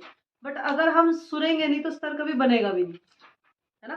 तो अनकंसीवेबल है, बट हम भगवान से, गुरु गौरांग से, आचार्यों से प्रार्थना करते हुए बढ़ते आगे, बढ़ते जाते हैं अपनी आध्यात्मिकता में। राधा रानी के जो प्रेम की जो महिमा है, उसको टेस्ट करने के लिए आए, ये इंटरनल रीजन है। और चैतन्य महाप्रभु 28 फरवरी, अगर हम ये इंग्लिश कैलेंडर की बात करें तो 28 फरवरी 1486 फाल्गुनी पूर्णिमा पर आविर्भाव हुआ चैतन्य महाप्रभु का। चैतन्य महाप्रभु के पिता का नाम जगन्नाथ मिश्र और माता का नाम शची देवी, और चैतन्य महाप्रभु के नाना का नाम नीलांबर चक्रवर्ती है। और चैतन्य महाप्रभु के माता पिता को महाप्रभु के आने से पहले 8 कन्याएं हुई, 8 की 8 मर गई, नहीं बची कोई भी। फिर जगन्नाथ मिश्र बहुत प्रार्थना करते थे भगवान से। उनके घर में कौन से डिटेल्स थे, मैंने आपको बताया था पीछे, हाँ, कृष्ण बलराम के डिटेल्स थे, मैंने नित्यानंद प्रभु की स्टोरी में बताया था, है ना। उठा लिए थे। बोले चलो, अब कोई ग्वाले नहीं चलेंगे यहाँ पे, अब तो ब्राह्मणों का टाइम है। अब तो ब्राह्मणों का समय, ग्वाले गोले खत्म हो गए, वो पहले थे किसी टाइम में, निकलो यहाँ से, है ना। तो जगन्नाथ मिश्र ने बहुत प्रार्थनाएं की उनके पिताजी ने। फिर चैतन्य महाप्रभु का उदय हुआ, और चैतन्य महाप्रभु माता शची देवी के गर्भ में 13 महीने रहे, 13 मंथ्स। जनरली नहीं रुका जाता ना, महाप्रभु तो भगवान है। तो महाप्रभु क्या, अगर आपको याद हो तो वामन देव कितना टाइम रहे थे ना, 100 साल तो वो रहे था हिरण्याक्ष, जिसको हमारे इसको कुछ तो याद है, हिरण्याक्ष रखा था उन्होंने, हाँ रखा गया था, हाँ। लेकिन वामन देव भी ऐसे ही कुछ कई साल, 16 साल रहे थे शायद, 16 साल। सुखदेव महाराज भी रहे थे, सुखदेव गोस्वामी भी रहे थे, यस, सुखदेव गोस्वामी भी रहे थे गर्भ में। क्यों रहते हैं ये गर्भ में, क्यों रहे सुखदेव गोस्वामी? वो तो माया में नहीं पढ़ना चाहते, आना ही नहीं चाह रहे थे, अगर मैं नहीं आ रहा मेरे को नहीं रहना है इस गंदे संसार में, मेरे को नहीं आना, है ना। हमारे घरों में बेबीज होते हैं, हम कितनी फोटोज डालते हैं उनकी, गाने लगा लगा के ये आया ऐसे पूछते, ले बेचारा बेचारा खुश है, आगे या नहीं है, भक्तों के परिवार में आया तो समझ में आता है कि प्रभुपाद के मिशन में एक और वॉरियर आ गया, है ना। भक्तों के परिवार में उसकी एसोसिएशन पूरी जिंदगी वैसी रहनी है। उसके पिताजी भक्त, उसकी माताजी भक्त, उसका फैमिली भक्त, उसके घर में डेटी वर्शिप हो रही है, गुरु आ रहे हैं, महाराज आ रहे हैं, ये चल रहा है, वो चल रहा है, दीक्षित है सारे, वहां सेलिब्रेशन का स्वाद आता है। फिर वो अपने कर्मों से चाहे असुर बन जाए वो एक अलग बात है, लेकिन भक्त तो कम से कम सेलिब्रेट करेंगे कि एक और वॉरियर श्री प्रभुपाद की आर्मी में जुड़ गया या जुड़ गई, है ना। एक और वैष्णव जुड़ गया, एक और वैष्णवी जुड़ गई। आम जीवन में हमारा क्या ही है, मतलब वो और फंस गया बेचारा आगे। हम तो फंसे ही पड़े थे, हमें समझ तो आ रहा है कि हम तो फंसे ही पड़े थे, ये एक और जीव आगे फंस गया बेचारा। ठीक है। और जब चैतन्य महाप्रभु का नामकरण हुआ था तो उस टाइम पे हम हरिदास ठाकुर बोलते हैं, हरिदास ठाकुर की जय। तो हरिदास ठाकुर और श्रीवास ठाकुर अद्वैताचार्य सभी बड़े थे महाप्रभु से ना। बड़े तो नित्यानंद प्रभु भी थे। कितने बड़े थे नित्यानंद प्रभु महाप्रभु से? 12 साल बड़े थे। और सारे देवी देवता आए थे, सारे देवी देवता नामकरण पे आए थे। तो नामकरण पे जब निमाई चैतन्य महाप्रभु को का बचपन का नाम था निमाई। तो जब निमाई रो रहे बहुत जोर जोर से रो रहे, सारे कह रहे, सारे गली मोहल्ले वाले लेडीजे सो को डोरते, वो कह रही है हाँ नहीं वो कह रही है रो रहा है, चुप कराओ इसको, चुप कराओ, सब कुछ दे रहे हैं, नहीं हो रहा चुप। भगवान का नाम लिया, हरे कृष्णा महामंत्र बोले, हरे कृष्णा महामंत्र करो, हरे कृष्णा महामंत्र, चुप हो गया। हरी हरी हरी हरी हरी हरी बोलते ही चुप हो गए। फिर वो चुप हो गए सारी लेडीज ने, फिर रोना शुरू कर दिया महाप्रभु ने, फिर बोलना शुरू हो गए, हरी हरी बोलो, हरी हरी। ऐसा पीछे कई साल पहले एक वीडियो भी आया था, एक बच्चे का आया था, याद है? एक बच्चा रोए जा रहा है, उसकी मम्मी जैसे हरे कृष्णा महामंत्र कर रहे चुप हो जाता है। फिर रोए जा रहा है। कितनी ब्लेस्ड सोल्स है ना, कितनी ब्लेस्ड सोल्स है। और ये तो खैर महाप्रभु स्वयं भगवान है। ठीक है। अच्छा, और इसके बाद हुआ कि एक जगदीश पंडित थे वहीं पे नवद्वीप में, थोड़ा दूर रहते थे। चैतन्य महाप्रभु बहुत छोटे थे, कितने साल के थे ये नहीं मेंशन। तो जगदीश पंडित थे, उनके घर भगवान को भोग लगाने के लिए 56 भोग बने, 56 भी नहीं 108 भोग बने। और बहुत दूर निमाई पंडित बैठे थे। निमाई पंडित यानी कि श्री कृष्ण चैतन्य महाप्रभु, उनका छोटे का नाम था, उन्हें निमाई पंडित बोला जाता था। तो बहुत दूर निमाई पंडित बैठे थे। तो वो जगदीश मिश्र से बोल रहे हैं मुझे लेके चलो वहां पे, जगन्नाथ मिश्र से, अपने पिता से बोल रहे हैं मुझे लेके चलो वहां पे बहुत सारे भोग बने हैं। जगन्नाथ मिश्र कह रहे हैं वो तो बहुत दूर है, और तुम्हें कैसे पता कि वहां भोग बने? बोले बने, मैं बता रहा हूँ, मुझे लेके चलो वहां पे। तो फिर जगन्नाथ मिश्र उनको कंधे पे बिठा के लेके गए निमाई पंडित को, और देखा तो सच में जगदीश पंडित के घर में 108 भोग बने हुए थे, लग रहे थे। तो फिर जगन्नाथ मिश्र बोल रहे हैं ये आम बच्चा नहीं है, कुछ है बात इसमें। ऐसे ही एक बार सची माता जी के साथ खेल रहे थे निमाई पंडित, खेलते खेलते उन्होंने सची माता के मुंह पे टैप कर दिया। ऐसे उन्होंने टैप किया और सची माता जानबूझ के बेहोश हो गई, है ना। सारी गली की औरतें आ गई, और ये तूने क्या किया निमाई, अपनी माँ को मार दिया, ये क्या किया निमाई, तूने अपनी माँ को मार दिया, ये क्या किया निमाई, जाओ तो इलाज करना पड़ेगा। एक तो वेस्ट बंगाल की साइड की जगह है, बंगाल की साइड जादू टोने बहुत होते हैं। तो वो सारी औरतें, हाँ सच में होते हैं बंगाल की साइड जादू टोने। तो वो औरतें बोल रही है अब तो इस पे कुछ मंत्र फूकना पड़ेगा, जा 2 नारियल लेके आ। उस टाइम चैतन्य महाप्रभु 4 महीने के थे। 4 महीने का व्यक्ति नारियल ला सकता है बच्चा? वो लेके आए, वो बाहर तक गए है ना, बाहर तक गए घिसटते घुड़लिए चलते हुए, और फिर वो 2 नारियल भी प्रकट करके ले आए अपने साथ। फिर वो सारे मोहल्ले की औरतें कह रही है कि ये तो आम बच्चा नहीं लग रहा, आम सिम्टम्स तो इसके है नहीं। आम सिम्टम्स कैसे हो सकते थे? कृष्ण के आम सिम्टम्स थे। वो छठी पे उन्होंने क्या किया था छकड़ा सुर का वध कर दिया था 6 दिन के ने। और 7 वर्ष की आयु में क्या किया था, गिरिराज जी उठा लिए थे।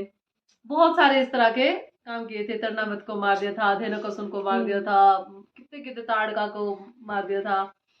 तो कितने सारे इस तरह से हुआ था। तो ऐसे ही चैतन्य महाप्रभु की भी लीलाएं ऐसे ही अद्भुत रही है। पूरे के सारे पास टाइम चैतन्य महाप्रभु के ऐसे रहे हैं। चैतन्य महाप्रभु का क्या था, थोड़े थोड़े बड़े होते गए तो उतने ही नटखट भी होते गए, वो उतने ही नोटी, बहुत नोटी। सब लोग ये बोलते थे, इवन जगन्नाथ मिश्र खुद बोलते थे कि ये क्या बच्चा पैदा हो गया, ये क्या ही बच्चा आ गया घर में, हर वक्त उत्पाद तूफान बचाए रखता है, ये क्या ही बच्चा पैदा हो गया हमारे घर में। 2 चोर थे। महाप्रभु को बहुत ज्वेलरी पहना के रखती थी सच्ची माता ना, बहुत सजा धजा के बिठाती थी, ज्वेलरी बिल्कुल ज्वेलरी कर अच्छे से पहना के। तो 2 चोर आए, बच्चा है, ले जाते हैं इसको, उठा के ले गए कंधे में बिठा के, बहुत दूर ले गए। बोले बच्चा टॉफी खाएगा, ये खाएगा, वो खाएगा। कंधे में बैठे बैठे फिर महाप्रभु पूछ रहे हैं, दो, तुमने बोला था मिठाई खाएगा, टॉफी खाएगा, दो। तो फिर चोरों ने उन्हें लाके दी और महाप्रभु खाने बैठे। जब वो खाने बैठे तो उनको सब खेल खेल में, मैं तेरे कंगन ले लूं, हार ले लूं, ये भी ले लूं, वो भी ले लूं, सब ले लिया चोरों ने। लेने के बाद उन्हें लगा कि अब ये बच्चा, इसको इतनी दूर ले आया हूं, इसको जंगल में छोड़ने के बजाय कहीं किसी के घर के बाहर छोड़ देते हैं। जंगल तक ले गए थे वो उसको उठा के महाप्रभु को, और वो जंगल में छोड़ने के बजाय इसको उनको थोड़ा लगा कि कितना प्यारा बच्चा है, इसको जंगल में छोड़ के क्या करेंगे, हमारा काम तो हो ही गया है, अब इसको किसी के घर छोड़ देते हैं। जब वो कंधे पे लेते लेते आए और किसी के घर के बाहर छोड़ा, देखा तो हम वहीं आके खड़े हो गए जहां से हम इसको उठा के लेके गए थे। उठा के लेके गए थे। वो दोनों चोर इतने डर गए कि ये तो कोई हाँ साधारण आदमी नहीं है, और ये कोई मायावी है, ये कोई मायावी है, इसने कुछ माया रच दी जो हमारा दिमाग बुद्धि भ्रष्ट हो गया, हम यही आ गए। और उन्होंने सारे के सारे डर के मारे सारे गहने वापस दे दिए। जैसे ही वो वापस पहनाने लगे तो जगन्नाथ मिश्र आ रहे थे, उन्हें लगा अरे कितने दयावान, कितने अच्छे लोग हैं, अपने बेटे की कोई सारी ज्वेलरी कोई उतार के ले गया था, आभूषण सारे चुरा के ले गया था, लेकिन ये दोनों कितने अच्छे, कितने भले लोग हैं, देखो ये उनको उठा, उनसे छीन के मेरे बेटे को वापस ला के दे के पहना रहे हैं। और वो भाग भाग में पहना पहना के और वो भाग गए। जगन्नाथ मिश्र कह रहे ये भागे क्यों, ये नहीं समझ में आया, इतना अच्छा काम किया इन्होंने, मैं इन्हें गिफ्ट देने वाला था पर ये भागे क्यों। और महाप्रभु सिर्फ मुस्कुरा के रह गए।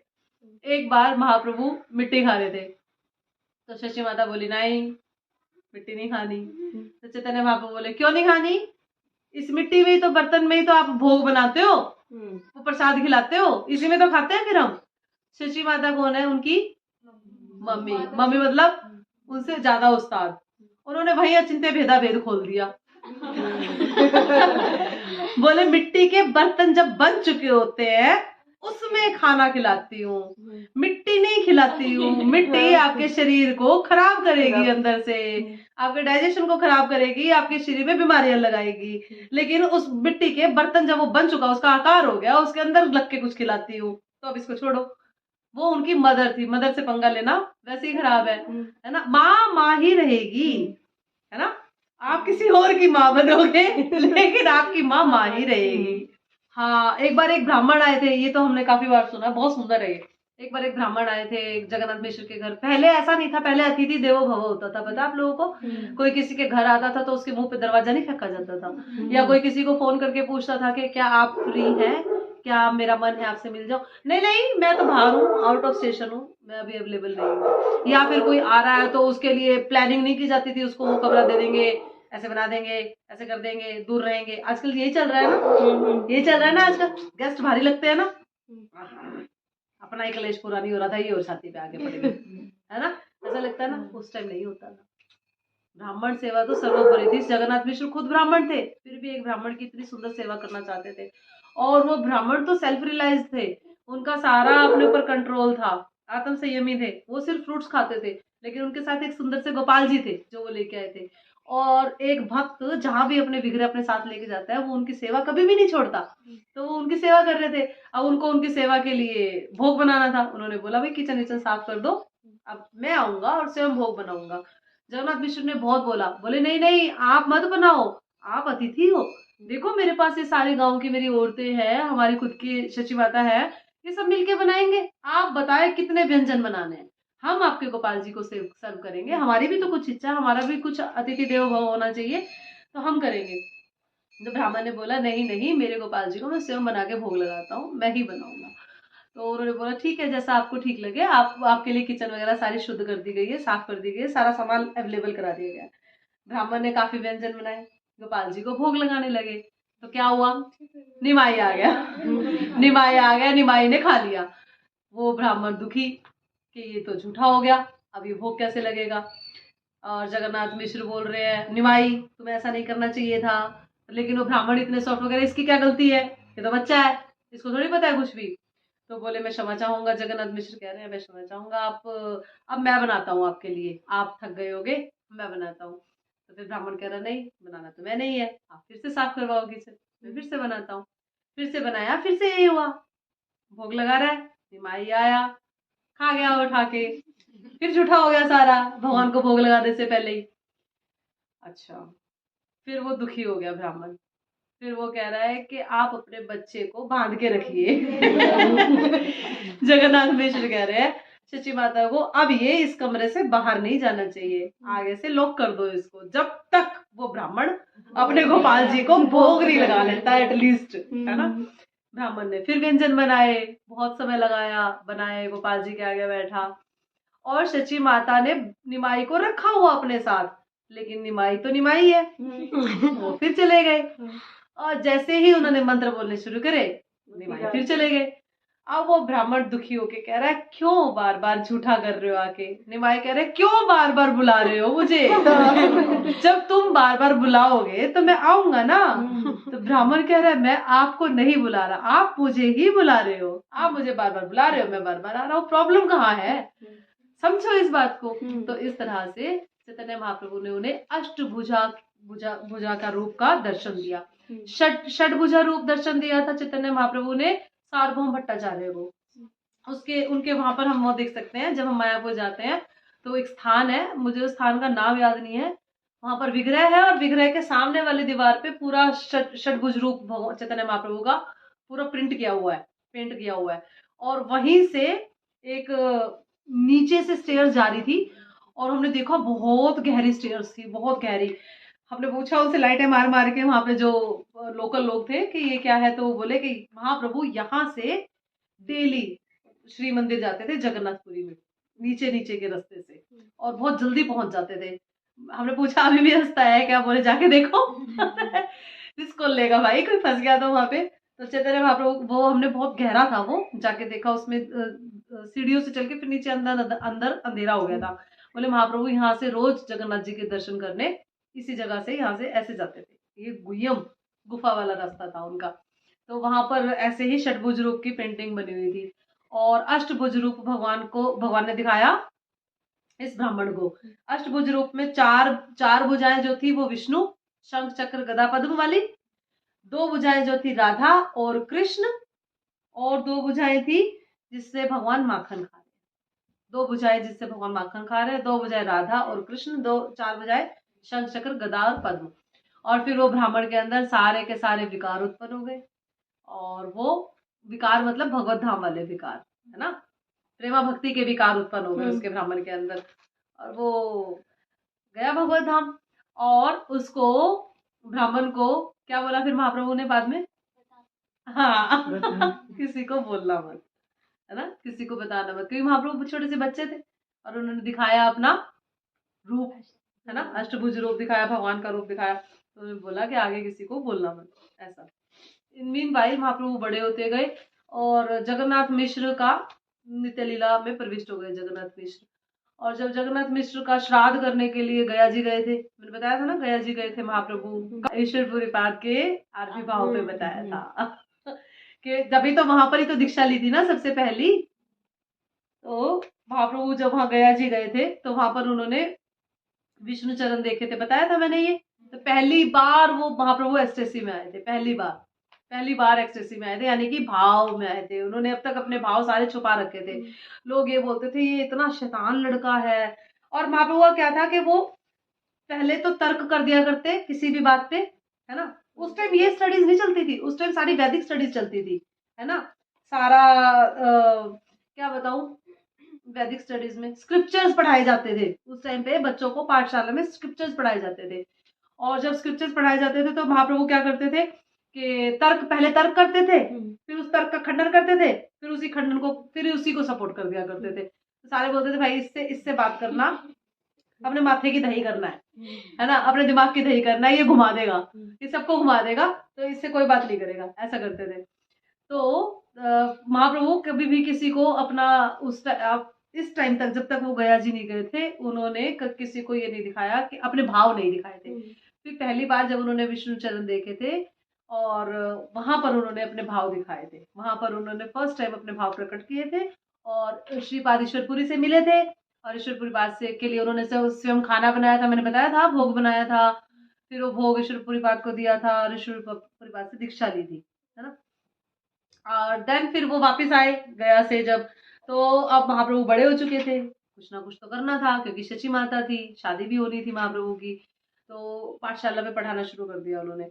अब वो पाठशाला में इस तरह से पढ़ाते थे कि जो सब्जेक्ट्स थे वो कम और हरे कृष्णा महामंत्र ज्यादा, कृष्ण की चर्चा ज्यादा और सब्जेक्ट्स की स्टडी कम, है ना। अगर आपके भी स्कूल कॉलेजों में ऐसा होता तो हमें इन क्लासेस की जरूरत नहीं पड़ती। आप लोगों ने स्कूल कॉलेजों में आपके भी एक सब्जेक्ट लगाया जाता भगवत गीता, तो हम इस्कॉन के डिवोटीज को इतना बड़ा प्रचार मूवमेंट चलाने की जरूरत नहीं पड़ती, इतनी जरूरत है लोगों को।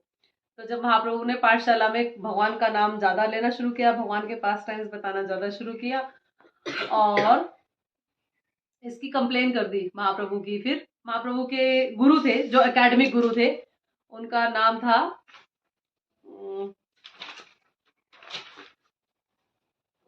गंगादास, यस, जो एकेडमिक टीचर थे श्री कृष्ण चैतन्य महाप्रभु के, निमाई पंडित के जो एकेडमिक टीचर थे गंगादास, उनको कंप्लेन कर दी कुछ अधिकारियों ने कि ये स्कूल में आता है पाठशाला में, पर ये वो तो पढ़ाता ही नहीं जो पढ़ाना चाहिए इसको एज ए टीचर, तो कुछ और ही पढ़ाया जा रहा है ना, ये तो कृष्ण की चर्चा करता है सारा दिन।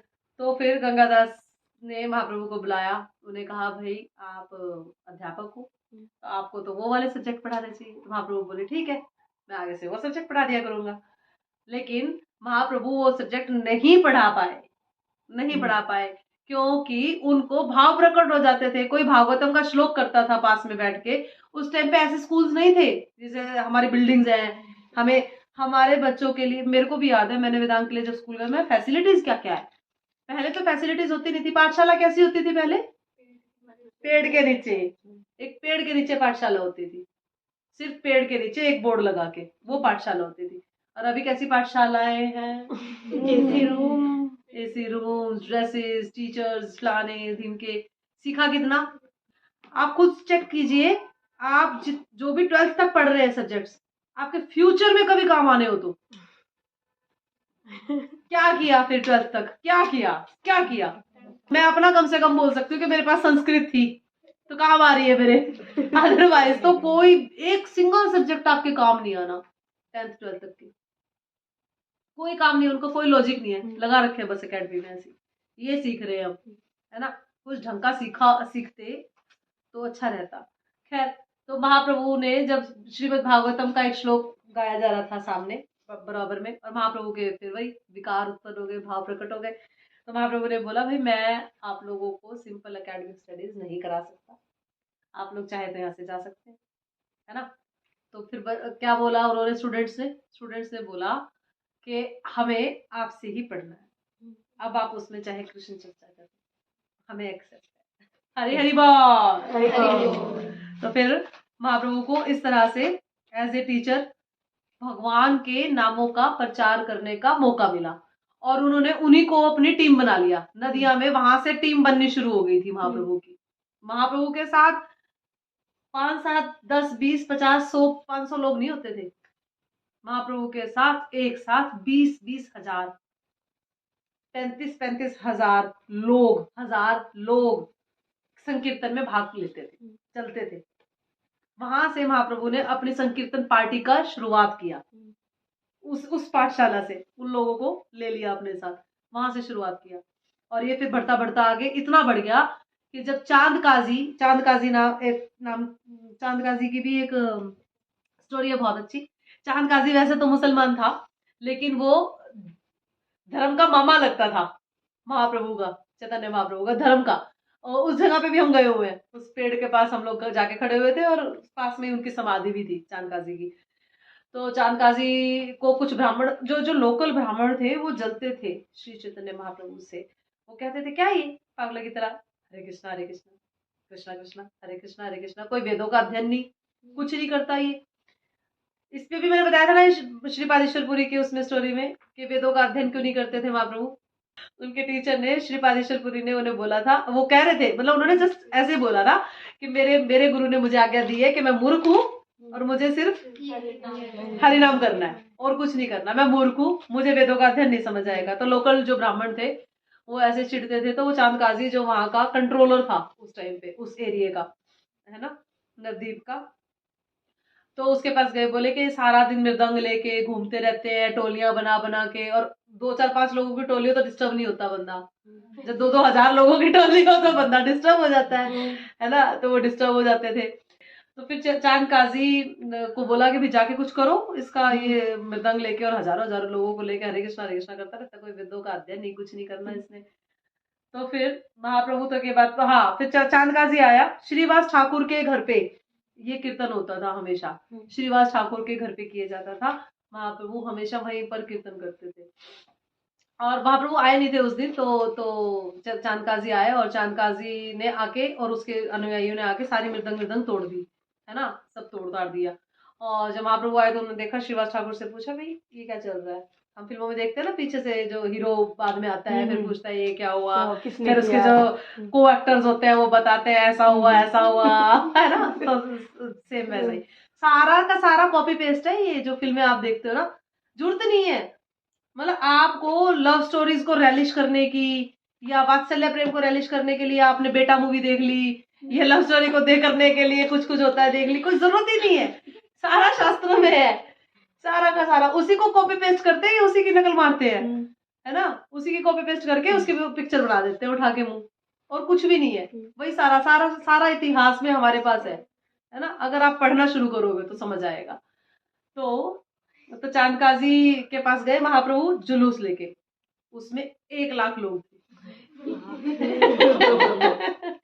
1 लाख लोगों को देख के चांद काजी पहले ही ध्यान बोल गया था, उसके पहले भी ध्यान बोल गया था वो, क्योंकि जब चांद काजी रात को सोया मृदंग तोड़ के आके अपने घर पे, तो नरसिंह देव आए उसके सपने में, और नरसिंह देव रियलिटी में आए, नॉट ओनली सपने में, नरसिंह देव उसकी छाती में बैठ के कह रहे हैं, अगर तूने ये संकीर्तन बंद किया तो तेरी छाती ऐसे फाड़ दूंगा। और जब ऐसे किया तो वो निशान भी चांद काजी के छाती के ऊपर। तो जब महाप्रभु गए अपनी संकीर्तन पार्टी लेके, तो महाप्रभु से बोले कि चलो 1 to 1 बात करेंगे। महाप्रभु बोले तूने तो 1 to 1 बात नहीं करी, तू तो आगे मृदंग तोड़ गया, सारा कुछ खराब कर गया, अब मैं भी 1 to 1 बात नहीं करूंगा, तो मैं तेरा मामा नहीं हूँ, आजा 1 to 1 बात करेंगे, अंदर आजा, अंदर 1 to 1 बात करेंगे। महाप्रभु फिर गए, बोले क्या प्रॉब्लम थी, क्यों क्यों आपने ऐसा किया? तो बोले कुछ नहीं तुम कंटिन्यू रखो भाई, मुझे पता है रात को नरसिंह देव आए सपने में, ये देखो मेरी छाती पे निशान, ये देखो मुझे डरा के गए हैं। तो इस तरह से होता है। ऐसी एक रियल स्टोरी भी है हमारे इस्कॉन के भक्तों की, एक फॉरनर गर्ल छोटी सी, she loves Narasimha Dev very much, और ये बिल्कुल प्रैक्टिकल है, मतलब दंत कथा नहीं है, ये मैंने कई बार मेरे सामने आई है स्टोरी, इवन आज की नहीं है लेकिन ये काफी पुरानी है, आज से 20 25 साल पहले की बात है। तो नरसिंह देव को बहुत प्यार करती थी वो, हमेशा नरसिंह देव अपने साथ रखना हमेशा, है ना। तो एक बार नरसिंह देव एक बार वो रोड पे खेल रही थी, और रोड पे खेलते खेलते गाड़ी आई सामने से, जैसी गाड़ी आई तो नरसिंह देव ने उठाया उसको और उठा के साइड में किया, है ना, और जब साइड में किया तो नरसिंह देव के नाखून, सारे नाखूनों के निशान, अब वो बेहोश हो गई। जब वो बेहोश हुई तो उसको मम्मी पापा, उसको यहाँ इंडिया की नहीं है, इंडिया से बाहर की है, इंडिया से बाहर भी शुद्ध भक्त है, इससे पता लगता है ना, इंडिया से बाहर भी है, भक्ति विकास स्वामी जी महाराज इंडिया से बाहर ही रहते हैं और शुद्ध भक्तों में आते हैं, वो सेल्फ रियलाइज्ड है, वो परफेक्शन की ओर है। इस तरह से बहुत सारे भक्त हैं, मेरे को सिर्फ वही याद आ रहे थे नाम एकदम से। तो उनको उसको जब डॉक्टर के लेके गए तो वहां पर डॉक्टर ने देखा, बोला कि ये किस तरह के किस चीज के निशान है, तो वो बोली कि पेरेंट्स बोले कि हमें तो नहीं पता, अब ये लड़की जब होश में आएगी तभी बताएगी। तो वो जब गर्ल होश में आई तो उसने बताया कि ये किसके निशान है, ये नरसिंह देव ने उसको गोदी में उठाया, बोले मेरे को एकदम से उठाया और उठा के उधर बिठाया, वहां पर मेरे को नहीं पता मैं कैसे बेहोश हो गई, और ये उन्हीं के निशान है। तो ऐसा होता है, ऐसा होता है। गौरांग प्रभु जिनको आप सुनते हो कभी कभी, उनका सुनो एक्सपीरियंस, वो बोलते हैं कि मैं एक्सीडेंट हो गया था मेरा, इतना मेजर एक्सीडेंट था कि मेरे आंखों के अंदर तक कांच चले गए थे, है ना, मुंह के ऊपर पूरे पे हजारों कांच के टुकड़े अंदर इनबिल्ट हो गए थे, और it was just impossible to survive, but मैं आज यहाँ बैठा हूँ, है ना। एंड आई फील के ऐसे बहुत सारे भक्तों के रियलाइजेशन है। चैतन्य महाप्रभु के साथ भी है, नरसिंह देव के साथ भी है, जगन्नाथ जी के साथ है, गौंडताई के साथ एक माता जी के हैं।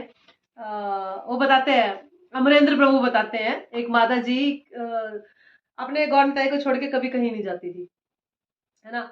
और एक बार कोई शादी का कार्ड आया तो अब बहुत ज्यादा जरूरी हो गया उनका जाना, तो जब वो गई वहां पे और महाप्रभु को वो अपने गौंडताई को सुला के गई थी, जो मैरिड कपल था जिसको वो ब्लेसिंग देने गई थी, तो वहां पर उन्हें गौंडताई के दर्शन हुए थे कि इनके डिटेल्स वहां पहुंच गए हैं। और अमरेंद्र प्रभु बताते हैं कि उनके जो गौंडताई की जो चप्पलें हैं वो घिस चुकी हैं। वो बोले आप लिटरली आप चेक करोगे उनके, बोले मैं खुद गया हुआ हूँ उनके घर पे, अमरेंद्र प्रभु ने बताया एक स्टोरी में कि मैं खुद गया हूँ उनके घर में और उनकी चप्पलें घिस चुकी है, उनके गौरनिताई के जो हम फुट रखते हैं ना आगे पादुका, और पादुका घिस गए गौरनिताई के। इसका मतलब वो चल रहे हैं, घूम रहे हैं, फिर रहे हैं, आ रहे हैं, जा रहे हैं, they are not ordinary like कि हाँ भाई लकड़ी के है, ऐसा चेहरा है, नहीं ऐसा नहीं है। अगर आप इन्हीं का ध्यान करके जपा करते हो, इन्हीं का ध्यान करके अपनी स्पिरिचुअल प्रैक्टिसेस को आगे बढ़ाते हो और इनकी सेवा करते हो, ये ही आपको भगवत धाम ले जाएंगे, ये ही डिटेल्स आपके पर्सनल डिटेल्स आपको लेके जाएंगे। ऐसा ऐसी जगन्नाथ भगवान की तो बहुत सारी है भाई, बहुत सारी है। तो कभी किसी को थप्पड़ लगा जाते हैं तो किसी के पास जाके भोजन करके आते हैं। तो हाँ, अभी बता रहे थे एक भक्त हमें कि गोविंद गीत बहुत पसंद है। गोविंद गीत सुना आप लोगों ने? जयदेव गोस्वामी कृत गोविंद गीत बहुत पसंद है जगन्नाथ जी को, हमेशा अपने यहाँ लगा के रखते हैं। और मेरे पास वो गोविंद गीत का वस्त्र है जगन्नाथ जी का, जगन्नाथपुरी से मैं लेके आई थी। कई बार मैं हम लोग गौंडताई को कई बार पहना देते हैं ड्रेसिंग करते हुए भगवान की। तो अब गोविंद गीत इतना पसंद है कि वहां पर अगर जगन्नाथपुरी में भी कोई गोविंद गीत गा रहा हो, हृदय से गा रहा हो, तो जगन्नाथ जी वहां पहुंच जाते हैं उसके पास। एक बार एक खेत में एक लड़की गा रही थी ऐसे ही, और वहां वो पहुंचे जगन्नाथ जी, और जब जब आए वापस तो उनके सारे कपड़े फटे हुए, और पुजारी कह रहे हैं भाई मंदिर में कौन घुसा, ऑल्टर में कौन घुसा, मैं तो आरती करने आया हूँ, तो भगवान मेरे को फटे कपड़ों में कैसे दिख रहे हैं। उसको वो इतना परेशान हो गया और वो सोच रहा है क्या हुआ क्या हुआ। बाद में जाके जगन्नाथ जी ने उसको सपने में बताया, भाई मैं वो गोविंद गीत गा रही थी, मैं सुनने चला गया, तूने यहाँ घंटी बजा दी, मेरे को भाग के आना पड़ा, मैं भाग के आया तो मेरे कपड़े फट के कांटों में बच गए, क्या ही हो गया इसमें, जो तूने पहना रखे थे, तूने एकदम से घंटी बजाई, मैं भाग के आया ऐसे। और कई बार भगवान ऐसे भक्तों के घर से भाग के आए हैं। एक कर्मा बाई थी, वो खिचड़ी बनाती थी, उसके वहां से भाग के आए, खिचड़ी लगी पड़ी, वो पंडे लोग कह रहे हैं ये खिचड़ी कैसे लग गई, मैं हमने तो रात को सुलाए थे, सुबह उठाए खिचड़ी कैसे लग गई। इस तरह से कभी सोने की थाली गुम हो गई जगन्नाथ जी की, देखा तो बाहर जाके एक भक्त के पास मिल रही है, उसको कूट रहे हैं पकड़ के सारे के सारे पंडे लोग। फिर उन पंडे लोगों को रात को जगन्नाथ जी कूट रहे हैं, तुम्हारी हिम्मत कैसे हुई, मैं दे के आया था इन लोगों को, ये भूखे थे, इसके परिवार को प्रसाद मैं दे के आया था जाके, तुम्हारी हिम्मत कैसे हुई, ये मेरा भक्त है, छोड़ो इसको, है ना। इस तरह से जगन्नाथ जी के भी बहुत सारे पास टाइम है। एक बार एक दुखी नाम की एक स्त्री थी जो श्रीवास ठाकुर के घर आती थी, उसकी सेवा थी कि जब महाप्रभु का अभिषेक किया जाता था, श्री कृष्ण चैतन्य महाप्रभु का, निमाय पंडित का, तो वो दुखी पानी भर भर के लेके आती थी नदी में से, गंगा जी से, क्योंकि जमुना जी तो वृंदावन में है और वहां पर गंगा जी है, तो गंगा जी में से पानी भर भर के लेके आती थी, और उसका नाम दुखी था। श्री कृष्ण चैतन्य महाप्रभु, ये नहीं है कि वो बड़ी सेवा हो तभी उनका ध्यान जाता है, कभी आपको लगे कि मेरे पास कोई बड़ी सेवा होगी तो भगवान का ध्यान जाएगा। कई बार भगवान बैक डोर से भी आ जाते हैं, आप रो में खड़े हो आगे, मैं बेस्ट, मेरी सेवा बेस्ट, मेरी इंटेलिजेंसी बेस्ट, मेरा मैनेजमेंट बेस्ट, तू खड़ी रह आगे। जब पीछे थे भगवान पीछे से आए हैं, जब भगवान पीछे से आए तो फर्स्ट कौन? पीछे वाला फर्स्ट पीछे वाला फर्स्ट। तो भगवान ने नोटिस किया उसको, दुखी भाई को, कि भाई ये इसका क्या नाम है, तो श्रीवास ठाकुर कह रहे कि इसका नाम ही दुखी है ये दुखी रहती है। तो फिर श्री कृष्ण चैतन्य महाप्रभु ने बोला, अरे ये इतनी सुंदर सेवा करती है, मेरे अभिषेक के लिए जल लेके आती है, ये दुखी कैसे हो सकती है, आज से इसका नाम सुखी, दुखी को बना दिया सुखी, और वो सच में सुखी हो गई। और भी बहुत सारी है इस तरह से कथाएं, कितनी बताएं कितनी ना बताएं। जगाई मधाई असुर प्रवृत्ति के थे। इस पे तो हम लोगों ने बहुत बार प्ले भी किया। और तो नित्यानंद प्रभु गए हुए थे हरिदास ठाकुर के साथ उनको बोलने कि तुम हरि नाम लो, तुम भगवान का नाम लो। तुम कहाँ ये कंचन और कामिनी, श्रीमद् भागवतम में वर्ड आता है कंचन और कामिनी। धन को बोलते हैं कंचन, है ना, स्त्री को बोलते हैं कामिनी। तो कंचन और कामिनी के चक्कर में जो फंस गया वो कभी भी भक्ति नहीं कर पाएगा। तो उनको बोला कि तुम इससे बाहर हो जाओ। बहुत पाप करते थे, बहुत दुष्ट थे वो, सबको मारते रहते थे, शराब पीते रहते थे, गाली गलौज करते रहते थे।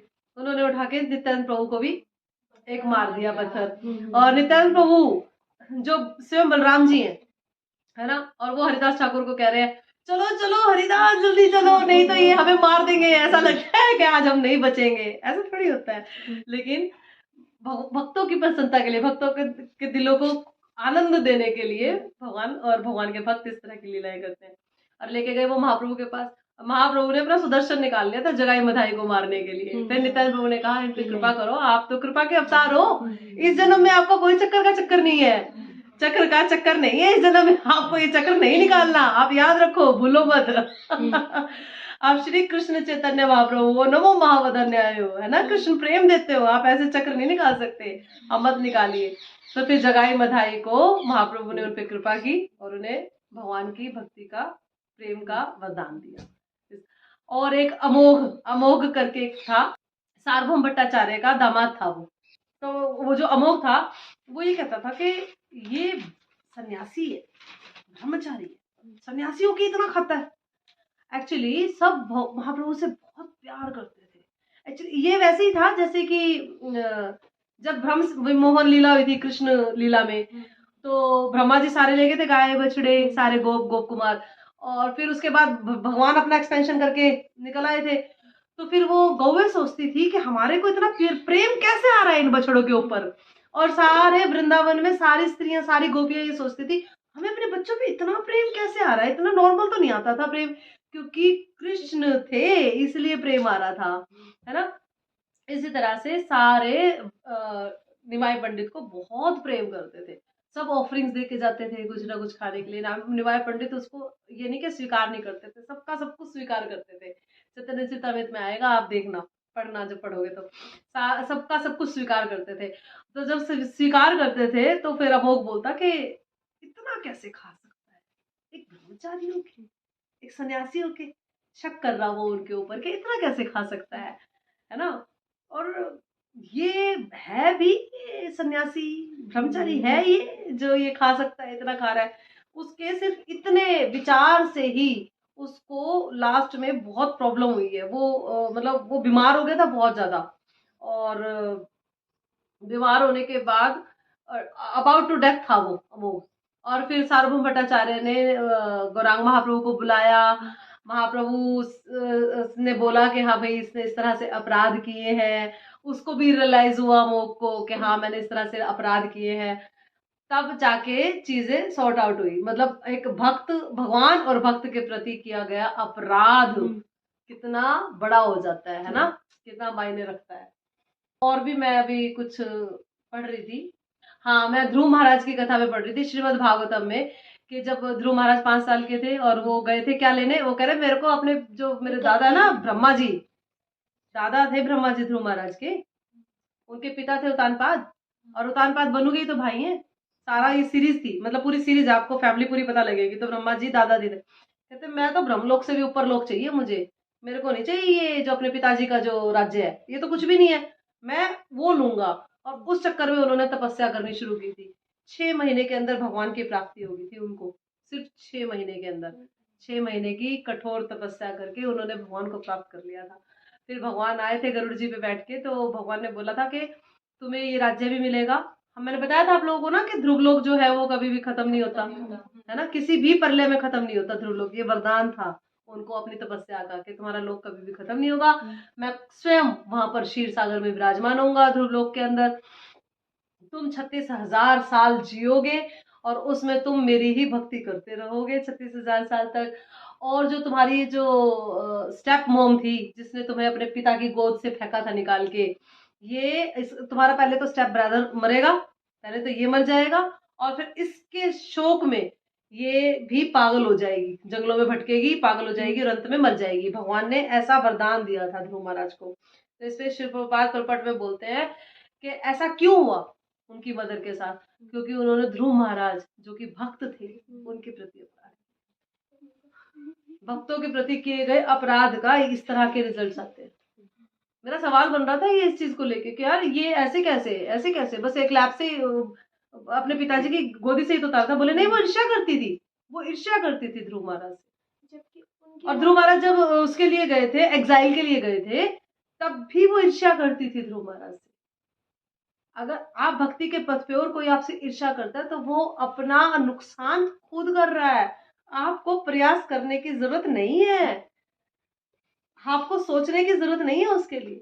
अगर आप भक्ति के पथ पे हो और कोई आपसे ईर्ष्या करता है, कोई आपसे द्वेष करता है, वो अपना नुकसान खुद करता है। ये शास्त्र बता रहे हैं, स्क्रिप्चर्स बता रहे हैं। और फिर भी ध्रुव महाराज दुखी थे, उन्हें ध्रुव लोक मिल गया जो कभी नष्ट नहीं होगा, कपरले में भी नष्ट नहीं होगा, 36,000 साल वो जिएंगे।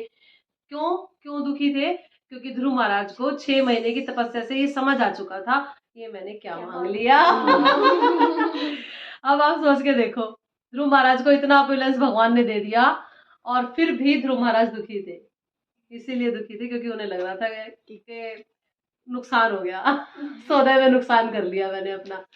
उन्हें तपस्या करते करते समझ आ गया था कि ब्रह्मलोक तो फिर भी खत्म हो जाएगा, यही तो चाहिए था ना उन्हें कि ब्रह्मलोक से भी ऊपर कोई लोक हो। तो ब्रह्मलोक से ऊपर ध्रुवलोक हो गया जो कभी भी खत्म नहीं होगा, और क्या ही।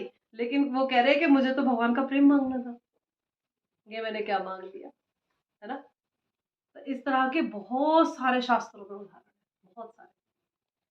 श्री कृष्ण चैतन्य गौरांग महाप्रभु की जय, श्रील प्रभुपाद की जय, अनंत कोटि वैष्णव की जय। हरे कृष्ण।